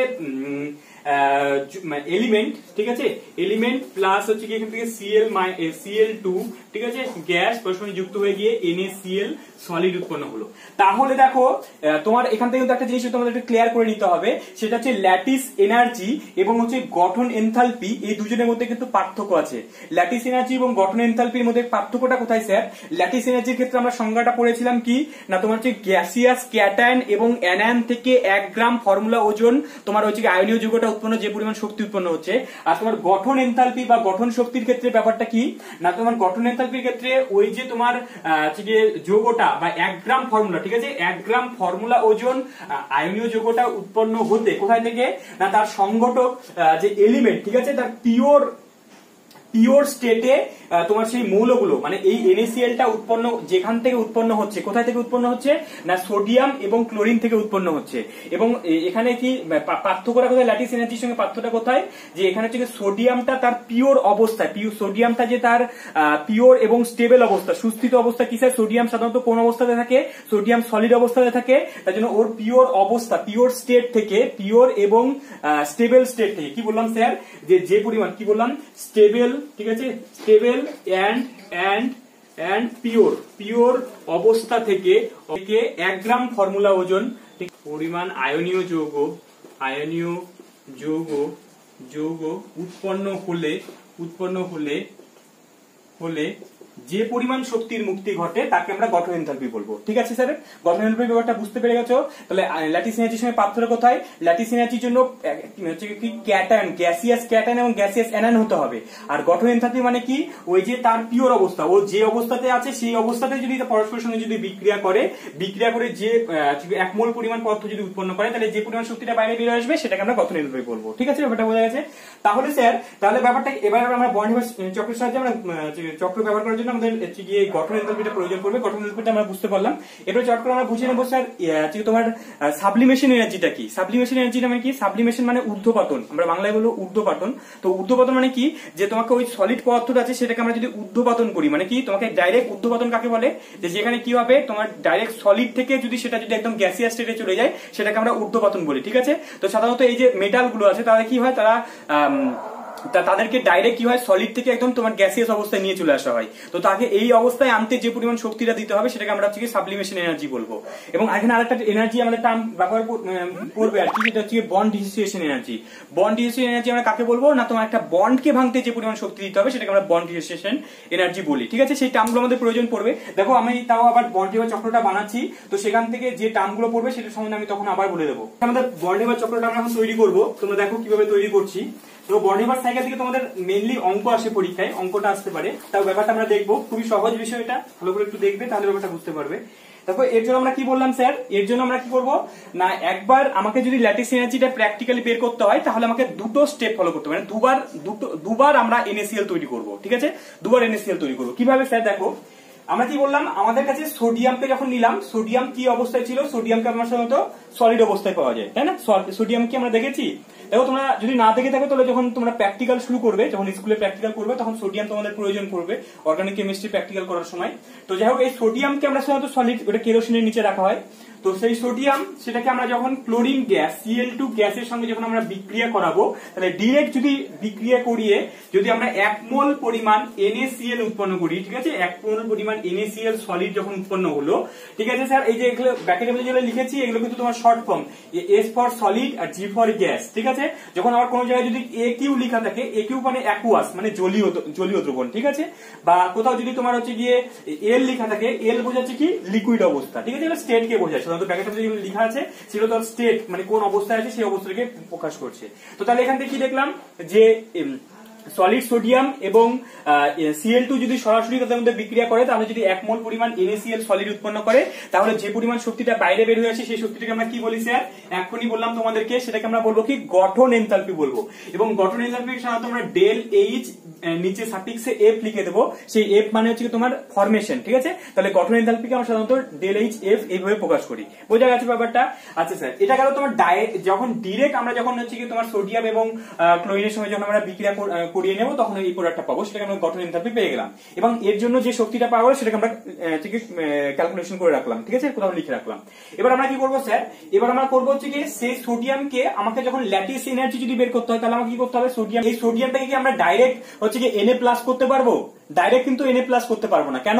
কেননা ওই যে আমরা আয়নন বিভাগের ওখানে পড়েছিলাম, আইপি এর ওখানে পড়েছিলাম, কি পড়েছিলাম না, আইপি আমরা কাকে বলি বা আয়নন বিভাগ কাকে বলি না, গ্যাসিয়াস একটা, ঠিক আছে, একটা গ্যাসিয়াস পরমাণু থেকে একটা ইলেকট্রন বের করতে যে পরিমাণ শক্তি দিতে হয়। তাহলে আমাকে প্রথমে সোডিয়ামটাকে সলিড থেকে গ্যাসিয়াস অবস্থায় নিয়ে যেতে হবে। তাহলে যদি সলিড থেকে আমি যদি ডাইরেক্ট গ্যাসিয়াস অবস্থায় নিয়ে যাই, তাহলে সেটাকে আমরা কি বলবো স্যার? Na যখন গ্যাস করতে হয়, তাহলে কি সলিড থেকে ডাইরেক্ট গ্যাসিয়াস অবস্থায় আসছে, সেটাকে আমরা কি বলবো? সাবলিমেশন এনার্জি বলবো, তাই তো। সাবলিমেশন এনার্জিকে আমরা সাধারণত যেহেতু এনার্জিকে আমরা যখন যে কোনো শক্তিকে আমরা সাধারণত ডেল এইচ দিয়ে প্রকাশ করি, ঠিক আছে। তাহলে সেই শক্তি এবং সেটা কিসের জন্য শক্তিটা লাগছে স্যার? সলিড থেকে গ্যাস করার জন্য, এটাকে আমরা বলবো সাবলিমেশন এনার্জি, ঠিক আছে। ডেল এইচ এস মানে হচ্ছে সাবলিমেশন এনার্জি। একই রকম ভাবে স্যার কি করবো? এবার আমরা কি করলাম? এবার তো গ্যাসের অবস্থায় চলে আসছে। এবার এখান থেকে কি করবো স্যার? সোডিয়াম থেকে আমাদের কি করতে হবে না, তোমাকে Na প্লাস করতে হবে। মানে কি এখান থেকে একটা ইলেকট্রন টুক করে বের করে নেবো, তো সেটা বের করে নিয়ে কি হলো? গ্যাসিয়াস ক্যাটায়ন তৈরি হয়ে গেল, ঠিক আছে। তাহলে এই ক্ষেত্রে যেহেতু শক্তি, তাহলে এই প্রসেসটাকে আমরা কি বলবো স্যার? এই প্রসেসটাকে আমরা আইপি বলবো, তাই তো। আইপি মানে কি? আয়নেশন পটেনশিয়াল বা আয়নন বিভব, ঠিক আছে, বা আয়নেশন এনার্জি। তাহলে এই প্রসেসে আয়নেশন পটেনশিয়ালটা পাওয়া গেল, ঠিক আছে। এটা ডিটেইলস আমরা আসি এখন। এবার তুই যদি এটা Na প্লাস তো রেডি, ঠিক আছে, Na প্লাস রেডি হয়ে আছে। এবার Cl2 টাকে আমাকে Cl মাইনাস করতে হবে। তাহলে চলো সেটাকে করে নিই প্রথমে। তাহলে কি করবো? Cl2 গ্যাস ছিল, তাহলে গ্যাস তো গ্যাসই আছে, কিন্তু আমাকে কি করতে হবে স্যার? গ্যাসিয়াস পরমাণু লাগবে। তাহলে প্রথমে এটা Cl কি হয়েছে? Cl বন্ড Cl এবং বন্ড করে আছে। তাহলে কি করতে হবে? প্রথমে আমাকে বন্ডটাকে ভেঙে আগে আমাকে অ্যাটমের পরিণত করতে হবে। তাহলে সেক্ষেত্রে যেহেতু বন্ড ভাঙতে হচ্ছে, তাই জন্য কি বলা হচ্ছে কি বন্ড ডিসোসিয়েশন এনার্জি, ঠিক আছে। এবার ডিসোসিয়েশন করতে হবে, বন্ডটাকে ভাঙতে হচ্ছে, তাহলে সেটাকে আমরা বলবো কি স্যার? ডেল এইচ, ঠিক আছে। যেহেতু বন্ডটা ভাঙতে হচ্ছে, তাই জন্য আমরা বলবো বন্ড ডিসোসিয়েশন এনার্জি, ঠিক আছে স্যার। কিন্তু এখানে আমার ক্লোরিন কটা লাগবে? একটা ক্লোরিন লাগবে, কিন্তু এখানে ক্লোরিন কটা আছে স্যার? দুটো ক্লোরিন আছে। তাই জন্য আমাকে এখানে কি করবো স্যার? সামনে হাফ দিয়ে গুণ করে নেবো। কেন? কারণ আমার তো লাগবে ক্লোরিন একটা, তো তাই জন্য হাফ ডিসোসিয়েশন এনার্জি আমাদের প্রয়োজন, ঠিক আছে। মানে আমাদের দুটোর জন্য লাগছে পুরো ডেল এইচ ডি, তো তার জন্য একটার জন্য লাগবে কি হাফ লাগবে। স্যার এখানে তো এটা ব্যালেন্স করার জন্য অবশ্যই এটা হচ্ছে ব্যালেন্সড ইকুয়েশন লাগবে, যে গঠন এনথালপির জন্য এখানে কিন্তু হাফ দিয়ে গুণ করে নিতে হবে, এটা ব্যালেন্সড ইকুয়েশন আমাদের প্রয়োজন। তো তাহলে এখানে কি বললাম স্যার? হাফ Cl2 আছে, ভালো কথা। তো Cl2 যখন ছিল, তো দুটো ক্লোরিন মিলে তোমার Cl বন্ড করেছিল, তো তার জন্য হাফ দিয়ে অবশ্যই গুণ করে নিলাম, ব্যাপারটা তো বুঝে গেছো। তাহলে এখান থেকে কি পেয়ে গেলাম না, Cl পরমাণু ব্র্যাকেটে গ্যাস, মানে কি আমার যে গ্যাসিয়াস Cl পরমাণুটা পেয়ে গেলাম, তার জন্য আমাকে বন্ড ডিসোসিয়েশন এনার্জিটা দিতে হলো। এবার স্যার আমাকে কি করবো? এবার তো গ্যাস আছে, এবার কি করবো? এর মধ্যে ইলেকট্রনটা দিতে হবে। তাহলে ইলেকট্রনটা দেওয়ার ওই প্রসেসটা কি বলো? ইলেকট্রন যদি ঢোকায় গ্যাসিয়াস পরমাণুর মধ্যে, তাহলে সেটাকে কি প্রসেস বলে? ইলেকট্রন অ্যাফিনিটি বলে, তাই তো। সেটাকে আমরা বলবো কি স্যার? ইলেকট্রন অ্যাফিনিটি, Ea লিখি, তাই তো, ইলেকট্রন অ্যাফিনিটি, ঠিক আছে। বা সেটাকে আমরা ডেল এইচ দিয়ে লিখতে পারতাম, কিন্তু আমাদের সুবিধার্থে আমরা Ea লিখছি, কারণ এটা আমরা আগেও পড়ে আসছি, তাই জন্য Ea লিখলাম, ঠিক আছে। তুমি এটা ডেল এইচ দিয়ে লিখলে কোনো অসুবিধা হতো না। আচ্ছা, এরপর এখান থেকে কি হলো? যখন আমরা Ea করলাম, মানে একটা ইলেকট্রন ঢোকালাম, তাহলে সেটাকে আমরা Cl মাইনাস পেয়ে গেলাম, ভালো কথা। তাহলে এটাও তোমার গ্যাসিয়াস ক্যাটায়ন এবং অ্যানায়ন বিক্রিয়া করার জন্য রেডি হয়ে গেছে। তাহলে এবার এই গ্যাসিয়াস ক্যাটায়ন এবং গ্যাসিয়াস অ্যানায়ন থেকে যদি আমরা এই NaCl টা তৈরি করি 1 গ্রাম ফর্মুলা ওজন, তাহলে যে এনার্জিটা পাওয়া যাবে সেই এনার্জিটাকে কি বলে স্যার? সেটাকে আমরা ল্যাটিস এনার্জি বলি। বা ভালো কথা, আমরা ল্যাটিস এনার্জি পেয়ে গেলাম। তাহলে এই যে প্রসেসটা, তাহলে আমরা প্রথমে একবার এইভাবে যে পরিমাণ শক্তিটা পেয়েছি, আবার এইভাবে ঘুরিয়ে যদি আমরা সেম প্রসেস যদি এখানে NaCl এ আসি, তাহলে এই পদ্ধতিতে যে পরিমাণ শক্তি পাওয়া গেছে, এগুলো প্রত্যেকটা স্টেপের মধ্যে প্রত্যেকটা এনার্জিকে যদি যোগ করি, তো তার জন্য এনার্জিটা সমান হয়ে যাবে, প্রত্যেকটা স্টেপের মধ্যে এনার্জিটা সমান হয়ে যাবে না? তাহলে ব্যাপারটা কি বলতে পারি স্যার? তাহলে এটাকে আমরা বলবো হচ্ছে গিয়ে এটাকে যদিও এখান থেকে আমাদের একটা সূত্র আছে হেসের সূত্র বলে, সেটা আমরা থার্মোডাইনামিক সূত্রে পড়বো, থার্মোডাইনামিক চ্যাপ্টারের মধ্যে পড়বো। হেসের সূত্রে কি বলা হয়েছিল না, কোনো একটা যদি প্রসেসে সেটাকে যদি আমরা একটা ধাপে করলে যে পরিমাণ শক্তি পাবো, ঠিক আছে, তার যদি তোমার ইনিশিয়াল অবস্থা এবং ফাইনাল অবস্থা যদি সেম থাকে, তাহলে হচ্ছে কি তোমাকে একটা স্টেপে করলে যে পরিমাণ শক্তি পাওয়া যাবে সেটাকে যদি অসংখ্য ক্ষুদ্র ক্ষুদ্র ধাপে ধাপে যদি করা হয়, তাহলে তার মোট এনার্জির মানটা কিন্তু সবসময় সমান থাকবে। সেটা হচ্ছে হেসের সূত্র বলে। হেসের সূত্র আমরা থার্মোডাইনামিক চ্যাপ্টারের মধ্যে পড়বো। তো তাহলে স্যার আমরা একটা স্টেপে করে যে পরিমাণ এনার্জি পাওয়া গেল সেটা হলো ডেল এইচ এফ, ঠিক আছে। এটা কার সঙ্গে সমান হবে স্যার? তো তার সঙ্গে সমান হবে এগুলো প্রত্যেকটা স্টেপের মধ্যে টোটাল যে আমরা স্টেপ গুলো করেছি তার মধ্যে যে শক্তিগুলো পাওয়া গেছে সেই শক্তিগুলো আমরা যোগ করে দেবো। তাহলে এখান থেকে আমরা পেলাম কি del H S sublimation energy পেলাম। এখান থেকে আমরা পেলাম কি স্যার? আইপি পেলাম। তারপরে এখান থেকে আমরা কি পেলাম স্যার? আইপি পাওয়া গেছে। এখান থেকে আমরা কি পেলাম? হাফ এইচডি ডিসোসিয়েশন এনার্জি পাওয়া গেছে। তারপরে এখান থেকে কি স্যার ইএ পাওয়া গেছে, এবং এখান থেকে যখন আমরা লাস্ট কি পেলাম? ইউ পেলাম, ঠিক আছে। তাহলে এখান থেকে দেখো আমাদের প্রত্যেকটা স্টেপের মধ্যে এখান থেকে ইউ এর মানটা তো আমাদের জানা নেই, তোমাকে অবশ্যই আমরা এটা ক্যালকুলেশন সাহায্যে মানে এখান থেকে প্রসেস সময় কত পরিমাণ এনার্জি বাইরে বের হয়ে আসে, তো সেই এনার্জির ক্যালকুলেশন করে আমরা ডেল এইচ এর মানটা বের করতে পারবো। এখান থেকে আমরা সাবলিমেশন এনার্জি, আইপির মান, তোমার হচ্ছে গিয়ে ডিসোসিয়েশন এনার্জি, প্রত্যেকটা মান আমাদের জানা আছে, ঠিক আছে। সেই মানটা যদি জানা থাকে তাহলে তোমার ল্যাটিস এনার্জি আমরা ইজিলি বের করে নিতে পারবো, ঠিক আছে। ভেরি ভেরি ইম্পর্টেন্ট প্রসেস এবং ইম্পর্টেন্ট সূত্র তো আমরা তৈরি করে নিতে পারলাম। দেখো এই সূত্র সাহায্যে মানে এটা দেখো সূত্র কিন্তু এখানে মুখস্থ করার কোনো দরকার নেই। তোমার বন্ড হেবার সাইকেল বা এই সূত্র যে সবার ক্ষেত্রে ঠিক হবে বা সবার ক্ষেত্রে একই হবে সেটা কিন্তু কোনো মানে নেই। তোমাকে যার ক্ষেত্রে বের করতে বলবে তুমি সেম এই যে তোমার বন্ড হেবার সাইকেলটা তুমি তৈরি করে নেবে, তাহলে তুমি কিন্তু সূত্র কিন্তু এখানে মুখস্থ রাখার কোনো দরকার নেই, তুমি সূত্রগুলো তুমি নিজেই তৈরি করে নিতে পারবে। তো তাহলে সেখান থেকে তোমাকে দেখো অঙ্ক কিভাবে পরীক্ষায় আসে, তো সেই অঙ্কটা তোমাকে এরকম বলে দেবে যে এই যে NaCl যখন তৈরি হচ্ছে তার মধ্যে তোমার গঠন এনথালপির মানটা প্রথমে বলে দেবে, তার মধ্যে তোমার হচ্ছে সাবলিমেশন এনার্জি বলে দেবে, আইপির মান বলে দেবে, প্রত্যেকটা মান বলে দেওয়া থাকবে, বলবে তার ল্যাটিস এনার্জির মান বের করো। একদম সহজ প্রসেস। আচ্ছা স্যার এখান থেকে একটা ছোট্ট জিনিস একটু বলে দিই, যে বলো তো এখান থেকে আইপির মানটা, যেটা আমরা আগেও পড়েছি, তুমি আবার মনে করে নাও যে আইপির মানটা তোমার আছে এখানে প্রত্যেকটা বলি যে এগুলো পজিটিভ হবে না নেগেটিভ হবে, সেই মানগুলো আমরা একটু আলোচনা করবো। দেখো স্যার সোডিয়াম থেকে যখন যে গ্যাস হচ্ছে তাহলে এখান থেকে আমার শক্তি দিতে হচ্ছে না শক্তি বের হচ্ছে বলো দেখি? তাহলে এটাকে যদি আমাকে শক্তি দিলে তারপরে না সলিড থেকে গ্যাসিয়াস অবস্থায় যাবে, তাহলে যে প্রসেসে শক্তি দিতে হয় সেক্ষেত্রে ডেল এইচ এর মানটা কি হয়? শক্তি দেওয়া মানে কি এন্ডোথার্মিক প্রসেস, এবং এন্ডোথার্মিক প্রসেসের ক্ষেত্রে ডেল এইচ এর মান পজিটিভ হয়, তাই না? এন্ডোথার্মিক প্রসেসের ক্ষেত্রে ডেল এইচ এর মান পজিটিভ হয়। আর এক্সোথার্মিক যে ক্ষেত্রে তাপটা বাইরে বের হয়ে আসছে সেই ক্ষেত্রে কি হয় না, সেক্ষেত্রে হচ্ছে এনার্জির মানটা নেগেটিভ হয়, ঠিক আছে। এক্সোথার্মিক প্রসেসের ক্ষেত্রে ডেল এইচ এর মান নেগেটিভ হয়। তাহলে এই প্রসেসের ক্ষেত্রে যেহেতু এখানে শক্তি দিতে হচ্ছে তাই জন্য ডেল এইচ এস এর মানটা সবসময় কি হবে স্যার? পজিটিভ মান দেওয়া থাকবে তোমাকে। আচ্ছা স্যার আইপির মানটা কি হয়? আইপির মানের ক্ষেত্রে কি হচ্ছে যেহেতু এই ক্ষেত্রে এনার্জি দিলে তারপরে ইলেকট্রনটা বাইরে বের হয়ে আসবে, তাহলে এই ক্ষেত্রে আইপির মানটা কি হবে? ধনাত্মকই হবে, ঠিক আছে। আয়নেশন পোটেনশিয়াল সাধারণত ফার্স্ট আয়নেশন পোটেনশিয়ালের মানটা ধনাত্মকই হয়, ঠিক আছে। ফার্স্ট সেকেন্ড সবগুলো তো ধনাত্মকই হয়, সেটা আমরা জানি, ঠিক আছে। এক্ষেত্রে এই মানটা ধনাত্মক হবে, শক্তি তো বের হচ্ছে না, শক্তি দিতে হচ্ছে, তাই জন্য এটা ধনাত্মক হবে। আচ্ছা এখান থেকে স্যার চলে আসি, এক্ষেত্রে Cl2 যেহেতু বন্ডটা ভাঙতে হচ্ছে, ঠিক আছে, বন্ড ভাঙতে গেলে তোমাকে শক্তি দিতে হবে, তাই জন্য তোমার ডিসোসিয়েশন এনার্জি, বন্ডটা যে ভাঙার জন্য যে ডিসোসিয়েশন এনার্জি সেটা অবশ্যই ধনাত্মক হবে, সেক্ষেত্রে এনার্জি দিতে হবে। কিন্তু স্যার ই এর মান, এটা আমরা জানি যে ইএ বা ইলেকট্রন অ্যাফিনিটির মান সবসময় কি হয়? ইলেকট্রন অ্যাফিনিটির মান সবসময় তোমার কি হবে? নেগেটিভ হয়। নেগেটিভ মানে কি? সেখান থেকে শক্তি বাইরে বের হয়ে আসে, একটা ইলেকট্রন ঢোকালে সেখান থেকে শক্তিটা বাইরে বের হয়ে আসবে, সেই শক্তিটাকে আমরা ইলেকট্রন অ্যাফিনিটি বলি, তাই তো। কারণ একটা ইলেকট্রন ও পাওয়ার সঙ্গে সঙ্গে খুব খুশি হয়ে যাবে, সহজে এনার্জি ছেড়ে দেবে, সেটাকে আমরা বলি ইলেকট্রন অ্যাফিনিটি। এবার আলটিমেটলি এখান থেকে যখন শক্তিটা বেরোবে এই ইউ এর মানটা কিন্তু সবসময় নেগেটিভই হয়, মোস্ট অফ কেসে নেগেটিভ হবে। তো নেগেটিভ মানে কি? সেটা আমরা যেহেতু শক্তি কেন নেগেটিভ হচ্ছে, কারণ এই যে NaCl টা যে উৎপন্ন হলো গ্যাসিয়াস ক্যাটায়ন এবং গ্যাসিয়াস অ্যানায়ন থেকে, তো এরা তো খুব এক্সাইটেড অবস্থায় ছিল, সেখান থেকে একটা স্টেবল অবস্থায় আসছে। তো স্টেবল অবস্থায় আসলে কি করবে? শক্তি বাইরে বের করে দেবে। তো শক্তি বাইরে বের করে দেবে মানে কি? ও স্টেবল হয়ে গেল, তারপরে সেই শক্তি ছাড়ছে মানে কি? এটা নেগেটিভ আসবে। তাহলে মোস্ট অফ কেসে আমরা কি দেবো? ল্যাটিস এনার্জি মানটা নেগেটিভই আসবে। তাহলে পুরো মানটা কার ক্ষেত্রে নেগেটিভ কার ক্ষেত্রে পজিটিভ হবে সেই মানগুলো আমরা বসিয়ে নিয়ে আমরা ল্যাটিস এনার্জি মানটা বের করে নিতে পারবো, ঠিক আছে। তো সোডিয়ামের ক্ষেত্রে যদি আমরা ব্যাপারটা যদি করি, দেখো সোডিয়ামের মানগুলো আমি তোমাদের ছবিটা দিচ্ছি, একটা অঙ্ক কিভাবে করা আছে সেই অঙ্কটা তোমরা দেখো, তোমরা নিজেরাই করতে পারবে। এখান থেকে তোমার মানগুলো কিভাবে দিচ্ছে সেই মানগুলো নিয়ে তোমরা নিজেরাই করতে পারবে। তো জাস্ট কি এখান থেকে তোমার সাবলিমেশন এনার্জি আইপি মান বলে দেওয়া থাকবে, মানগুলো বসাবে, কোনো ঝামেলা নেই, ঠিক আছে। ব্যাপারটা বুঝে গেছো? আচ্ছা স্যার তাহলে চট করে তোমরা একটু এটা নিজেরা করো তো দেখি। এটা তো গেল তোমার সোডিয়াম ক্লোরাইডের ক্ষেত্রে করলাম। তাহলে বন্ড হেবার সাইকেল তোমরা হচ্ছে ম্যাগনেসিয়াম অক্সাইড MgO এর ক্ষেত্রে তোমরা নিজেরা বানাও তো দেখি স্যার। এমজিওর ক্ষেত্রে কিভাবে করবো বলো? তাহলে এমজিওর ক্ষেত্রে কি করবো, এমজিও একটা সলিড কম্পাউন্ড ম্যাগনেসিয়াম অক্সাইড। যদি ম্যাগনেসিয়াম অক্সাইড তৈরি করতে হলে কি করতে হবে, সলিড আমাকে ম্যাগনেসিয়াম আমরা নেবো, ম্যাগনেসিয়াম থিটা আমরা জানি তো, ম্যাগনেসিয়াম সলিড ম্যাগনেসিয়ামকে নেবো, তার সঙ্গে কার সঙ্গে বিক্রিয়া করাবো স্যার, O2 সঙ্গে বিক্রিয়া করাবো, করালে এখান থেকে কি তৈরি হবে, এমজিও তৈরি হবে।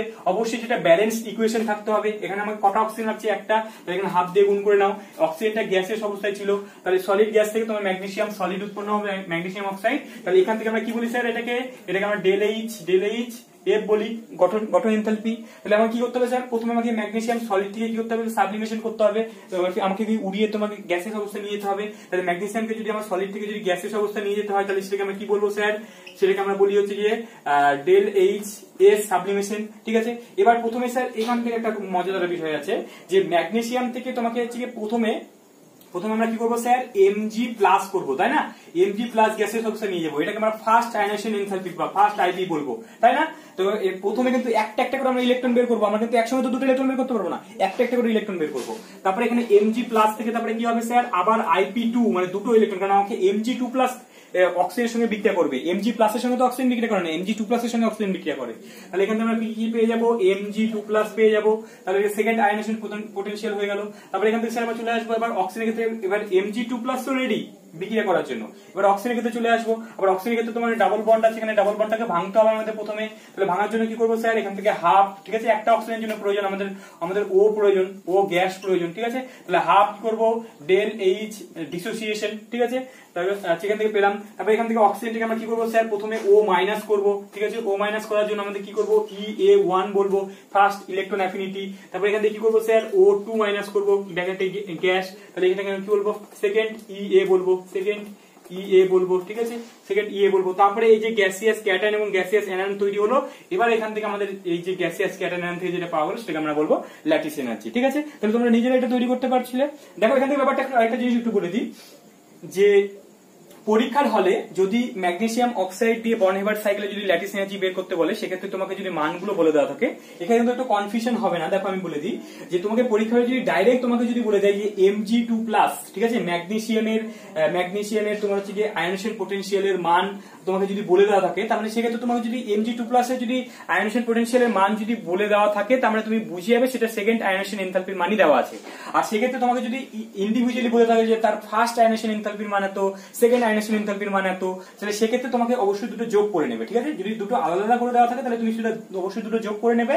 আর যদি ডিরেক্ট যদি বলা থাকে যে ম্যাগনেসিয়াম এর আয়নেশন এনথালপির মান এত, তার মানে কি ম্যাগনেসিয়ামের আয়নেশন এনথালপির মান তোমাকে বলে দিয়েছে, মানে কি সেটা দুটো যোগ করে তোমাকে মানটা বলে দেওয়া হচ্ছে, ঠিক আছে। এখান থেকে আরেকটা জিনিস একটু বলে দিই স্যার, এখানে ফার্স্ট আয়নেশন এনথালপির মান যত হবে, সেকেন্ড আয়নেশন এনথালপির মান কিন্তু অবশ্যই অনেকটা বেশি হবে, তাই না। প্রথমে দেখো আমরা প্রথমে একটা তোমার হচ্ছে পশম পরমাণু থেকে আমরা ইলেকট্রন বের করছিলাম, তাহলে পশম পরমাণু থেকে ইলেকট্রন বের করা অনেক সহজ। কিন্তু তারপরে যখন সেকেন্ড ইলেকট্রনটা বের করবো, সেখানে একটা ক্যাটায়ন থেকে আমরা ইলেকট্রন বের করছি, তাই জন্য সেক্ষেত্রে কিন্তু আমাকে অনেক বেশি দিতে হবে। তাই জন্য সেকেন্ড আয়নেশন এনথালপি, যেটা আমরা ছিলাম আয়নেশন পোটেনশিয়ালের মধ্যে কনজিকিউটিভ হচ্ছে তোমার আয়নেশন পোটেনশিয়াল, মানে কি পরপর যখন আমরা ইলেকট্রন বের করি, তখন সেকেন্ড থার্ড এরা সবসময় কিন্তু বেশি হতে থাকে, তাই তো।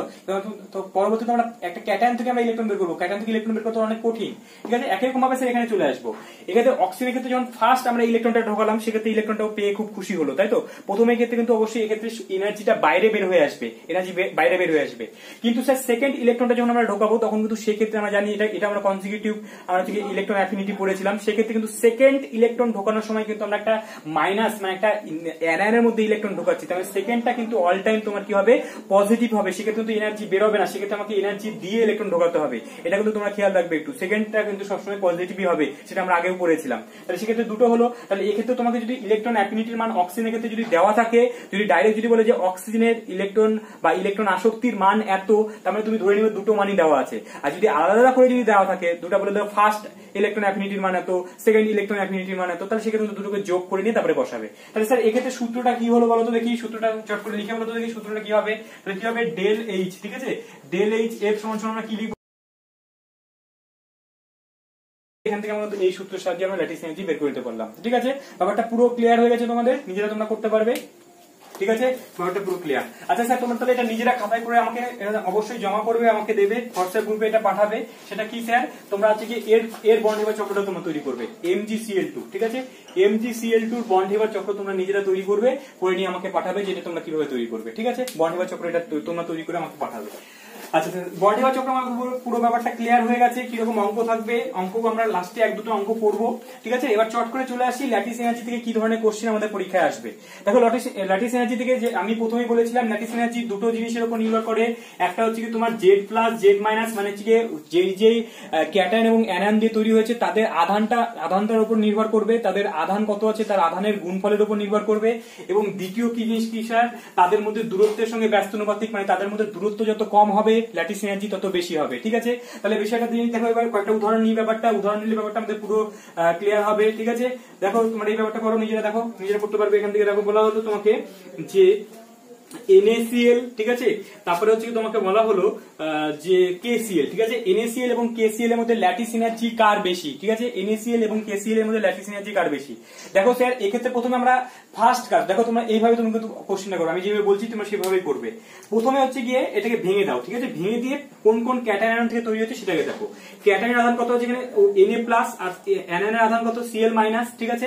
এখন পটাশিয়ামের আধান কত K প্লাস, এখানে Cl এর কি -1, ঠিক আছে। তাহলে দুজনের আধান সমান আছে, যেহেতু এই দুজনের তুলনা করছি তাহলে দুজনের কাছে আধান সমান, তাহলে আধানের এটা যেহেতু আমরা তখন দুজনের যদি আধান সমান হয়ে যায় তাহলে এটা তো আর পারলো না, তাহলে আমরা নেক্সট এটাতে চলে আসবো, ঠিক আছে। এটাতে চলে আসবো।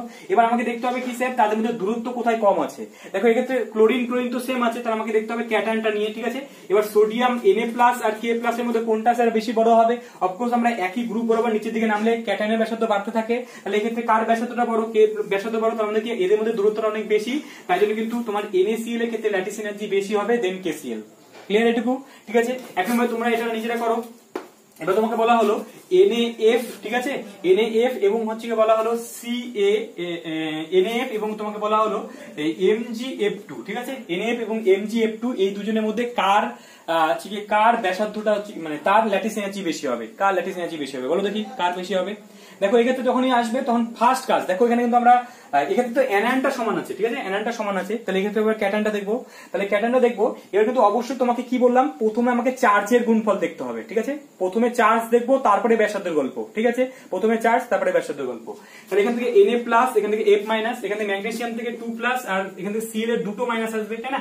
একটা মাইনাস করে টোটাল দুটো ফ্লুরিনের জন্য দুটো মাইনাস আসবে। তাহলে কোথায় চার্জের গুণফলটা বেশি স্যার, অফকোর্স এর মধ্যে যেহেতু চার্জের গুণফলটা বেশি তাই জন্য এই ল্যাটিস এনার্জি এর থেকে কিন্তু বেশি, ঠিক আছে। ব্যাপারটা বুঝে গেছি। আচ্ছা ব্যাপারটা বোঝা গেছে, তাহলে তোমরা এটা নিজেরা সাজাও দেখি। আচ্ছা তোমরা এটা নিজেরা বলবে। আচ্ছা এটা বলা হচ্ছে তোমরা lithium nitride, lithium oxide L2O আর হচ্ছে কি L3L, ঠিক আছে। এই দুজনের মধ্যে কার ল্যাটিস এনার্জি বেশি হবে বলো দেখি। আচ্ছা এক্ষেত্রে আমরা কি বললাম স্যার, তোমরা আবার এখানে অক্সাইড আর নাইট্রাইডের তোমার হচ্ছে গিয়ে ব্যাসার্ধের মধ্যে কিন্তু চলে আসো না। এক্ষেত্রে আমরা কি বললাম, প্রথমে চার্জের গুণফলটা দেখবো। তাহলে প্রথমে চার্জে যদি ভাঙি তাহলে এখান থেকে লিথিয়ামের জন্য +2 আসবে, দুটো লিথিয়াম আছে, আর অক্সিজেনের জন্য -2 আসবে, ঠিক আছে। এবার এক্ষেত্রে স্যার কি আসবে, লিথিয়ামের জন্য তো কি আসবে, লিথিয়ামের জন্য 3টা লিথিয়াম আছে, তার জন্য এখানে প্লাস লিথিয়াম 3টার জন্য 3টা প্লাস আসবে লিথিয়ামের, ঠিক আছে। আর Cl এর জন্য কি আসবে স্যার, 3টা মাইনাস আসবে, কারণ নাইট্রাইট N3 মাইনাস হয়, ঠিক আছে, N3 মাইনাস হয় না, তো নাইট্রাইট, তাহলে 3টা মাইনাস আসে। তাহলে কোথায় চার্জের গুণফলটা বেশি হবে স্যার, অফকোর্স যেহেতু এর মধ্যে চার্জের গুণফলটা বেশি তাই জন্য এর ল্যাটিস এনার্জি কিন্তু বেশি, ঠিক আছে। ব্যাপারটা বুঝে গেছি, পুরো ক্লিয়ার একদম, ঠিক। আচ্ছা স্যার এবার কোথাও যদি দেখি তোমাদের এই জায়গাটা কি করো তুমি, দেখো কোথাও বলা হলো যে NaF আছে, আর কোথাও আছে হচ্ছে কি তোমার এরকম যে MgCl2 আছে। এবার দেখি বলো কার বেশি হবে স্যার। দেখো এখানে কিন্তু আবার বেশি বুদ্ধি ইউজ করা যাবে না। আমি কি বলছি স্যার, যখন কোথাও ধরে নাও এদের দুজনের মধ্যে যখন একটা যুদ্ধ তৈরি হয়, মানে কোনটা আমরা ইউজ করবো, যখন কোনো কনফিউশন আসবে, কনফিউশন মানে কি, যখন এখানে কন্ট্রোভার্সিয়াল আসবে, মানে কন্ট্রোভার্সি আসবে মানে কি, আমরা ব্যাসার্ধ ইউজ করবো না, তোমার হচ্ছে গিয়ে এই চার্জের গুণফলটা ইউজ করবো। দেখো এক্ষেত্রে আমরা কি বলছি, দেখো এক্ষেত্রে যদি আমরা বলি যে চার্জের গুণফল মানে কি, এক্ষেত্রে চার্জের Na প্লাস আর F মাইনাস, এক্ষেত্রে Mg2 প্লাস আর Cl জন্য দুটো মাইনাস, ঠিক আছে। আবার যদি আমরা ব্যাসার্ধ দিয়ে দেখি তাহলে এখানে তোমার হচ্ছে কি Na প্লাস, ঠিক আছে, Na প্লাস আর হচ্ছে কি Mg2 প্লাস, F মাইনাস আছে আর Cl মাইনাস আছে। তাহলে এক্ষেত্রে আমরা যদি দেখি তাহলে Cl এর আকারটা বড়, ঠিক আছে। F এর এমনিতে তোমার ম্যাগনেসিয়াম তো জিতছে আকারের দিক থেকে, কিন্তু যদি অ্যানায়নের আধানটা দেখো তাহলে তোমার মনে হতে পারে যেহেতু Cl এর আকারটা বড়, তাহলে Cl এর আকারটা যদি বড় হয় তাহলে তাদের দূরত্ব যেহেতু বেশি হবে, তাই জন্য তোমাকে বলতে পারো যে এর দূরত্ব, মানে যেহেতু Cl এর আকারটা বড় তাই জন্য তুমি বলতে পারো যে ম্যাগনেসিয়াম ক্লোরাইডের ল্যাটিস এনার্জি কম হবে, ঠিক আছে। এরকম কিন্তু তোমার ধারণা আসতে পারে যখন তোমার দুটো জিনিসই আসবে, মানে কোনো যখন তোমার এরকম করে কম্পেয়ার করতে বলবে দুটো আলাদা জিনিস, মানে তোমার চার্জের গুণফলও আলাদা হচ্ছে আবার যে ব্যাসার্ধটাও আলাদা হচ্ছে, তখন তোমরা কিন্তু অবশ্যই চার্জের গুণফলটাকে আমরা বেশি প্রাধান্য দেবো। যখন দুটোই আসবে, কি আছে বললাম স্যার, এখানে তোমরা নোট বলে লিখে রাখো, যদি চার্জের গুণফল, ঠিক আছে, জেড প্লাস জেড মাইনাস এবং আর দুটি আলাদা হয়, ঠিক আছে, দুটি আলাদা হয় তাহলে আছে কি জেড প্লাস মানে আধানের গুণফলকে বেশি প্রাধান্য দিতে হবে। জেড প্লাস এবং এর গুণফলকে বেশি প্রাধান্য দিতে হবে, ঠিক আছে, দিতে হবে। এই জায়গাটা কিন্তু ক্লিয়ার করে রাখো বা কোথাও লিখে রাখো। যখন দুটোই যখন কন্ট্রোভার্সি চলে আসবে এখানে, তখন কিন্তু অবশ্যই তোমাকে হচ্ছে আধানের গুণফলটা আমরা আগে দেবো। ঠিক, এটা পুরো বুঝে গেছি। আচ্ছা, ল্যাটিস এনার্জি থেকে দেখো এরকমই কোশ্চেন আসতে পারে, তাহলে চট করে একটু ল্যাটিস এনার্জির ব্যবহার এবং ল্যাটিস এনার্জির গুরুত্বটা কি, তাহলে চট করে একটু বলে দিই তোমাদেরকে। তাহলে ল্যাটিস এনার্জি তাহলে গুরুত্বটা কি, মানে ল্যাটিস এনার্জি কোন কোন কাজে আমরা ব্যবহার করতে পারবো। দেখো ল্যাটিস এনার্জির মানটা সাধারণত নেগেটিভ হবে। নেগেটিভ মানে কি, সেখান থেকে শক্তি বাইরে বের হয়ে আসছে। এবার আমরা প্রথমেই বললাম যে যত শক্তি বাইরে বের হয়ে আসবে বা যে যত বেশি শক্তি ছাড়বে সে তত বেশি স্টেবল হবে, তাই তো। তার যার ল্যাটিস এনার্জি যত বেশি নেগেটিভ হবে সে তত বেশি স্টেবল হবে। এবার ল্যাটিস এনার্জি বেশি মানে কি, অণুগুলো তত মানে আয়নগুলো তত কাছাকাছি চলে আসবে। এবার আয়নগুলো যত কাছে আসবে মানে কি তাদের ল্যাটিস এনার্জি তত বেশি হবে। এবার ল্যাটিস এনার্জি বেশি মানে কি তাদের অনেক বেশি দৃঢ় হবে। দৃঢ় মানে কি তাদের মেল্টিং পয়েন্ট অনেক বেশি হয়ে যাবে, তাই তো। মেল্টিং পয়েন্ট বা বয়লিং পয়েন্ট এগুলো বেশি হবে, এটা আমরা বলতে পারি। বা আমরা বলতে পারি কোন একটা যৌগ মানে আয়নীয় যৌগের সুস্থিতি মানে কতটা স্টেবল সেটা আমরা ল্যাটিস এনার্জির সাহায্যে বলতে পারবো, ঠিক আছে। এখানে স্যার আরেকটা ছোট্ট একটা জিনিস বলে দিই, দেখো যখন আমরা ফাজান্সের সূত্র করব তখন কিন্তু একটু কনফিউশন তোমাদের মধ্যে তৈরি হতে পারে। তো তাই আবার একটু বলে দিচ্ছি, ল্যাটিস এনার্জি এবং কিন্তু ফাজান্সের সূত্রের কিন্তু মধ্যে অনেক ডিফারেন্স আছে, ঠিক আছে। সেটা কিন্তু ফাজান্সের সূত্র যখন করবো তখন ব্যাপারটা আমরা ক্লিয়ার হবে। তো আপাতত এখানে আমরা বুঝে গেছি ল্যাটিস এনার্জি বের করতে গেলে আমরা যে প্রথমে যে দুটো সূত্র বললাম, যে lattice energy Z plus Z minus এবং হচ্ছে কি ব্যাসার্ধের মধ্যে দূরত্ব, এই দুটো সূত্রের সাহায্যে কিন্তু আমরা ল্যাটিস এনার্জি দেখবো আর কি, ঠিক আছে। এবার সবসময় কিন্তু তোমার ল্যাটিস এনার্জি বেশি হয়ে যাবে তার মানে সেটা আয়নীয় যৌগ, ওর আয়নীয় ক্যারেক্টারটা ওর মধ্যে বেশি হবে, সেটা কিন্তু অনেক সময় দেখবো যে সেটা ঠিক না আর কি, সেটা মিলবে না আমাদের, ঠিক আছে। সেই জায়গাটা আগে ওটা করি তখন ব্যাপারটা বুঝতে পারবো। তো আপাতত আমরা ল্যাটিস এনার্জির পুরো আমাদের কনসেপ্টটা তৈরি হয়ে গেছে, ল্যাটিস এনার্জি কার বেশি হবে আমরা কিন্তু এই সূত্রের সাহায্যে বের করে নিতে পারবো। এবার স্যার আমরা চট করে চলে আসবো যে আমরা এর আগে দিন পড়েছিলাম যে আমরা বুঝতে পারলাম যে এখন আয়নীয় যৌগের মধ্যে একটা ক্যাটায়ন থাকবে একটা অ্যানায়ন থাকবে।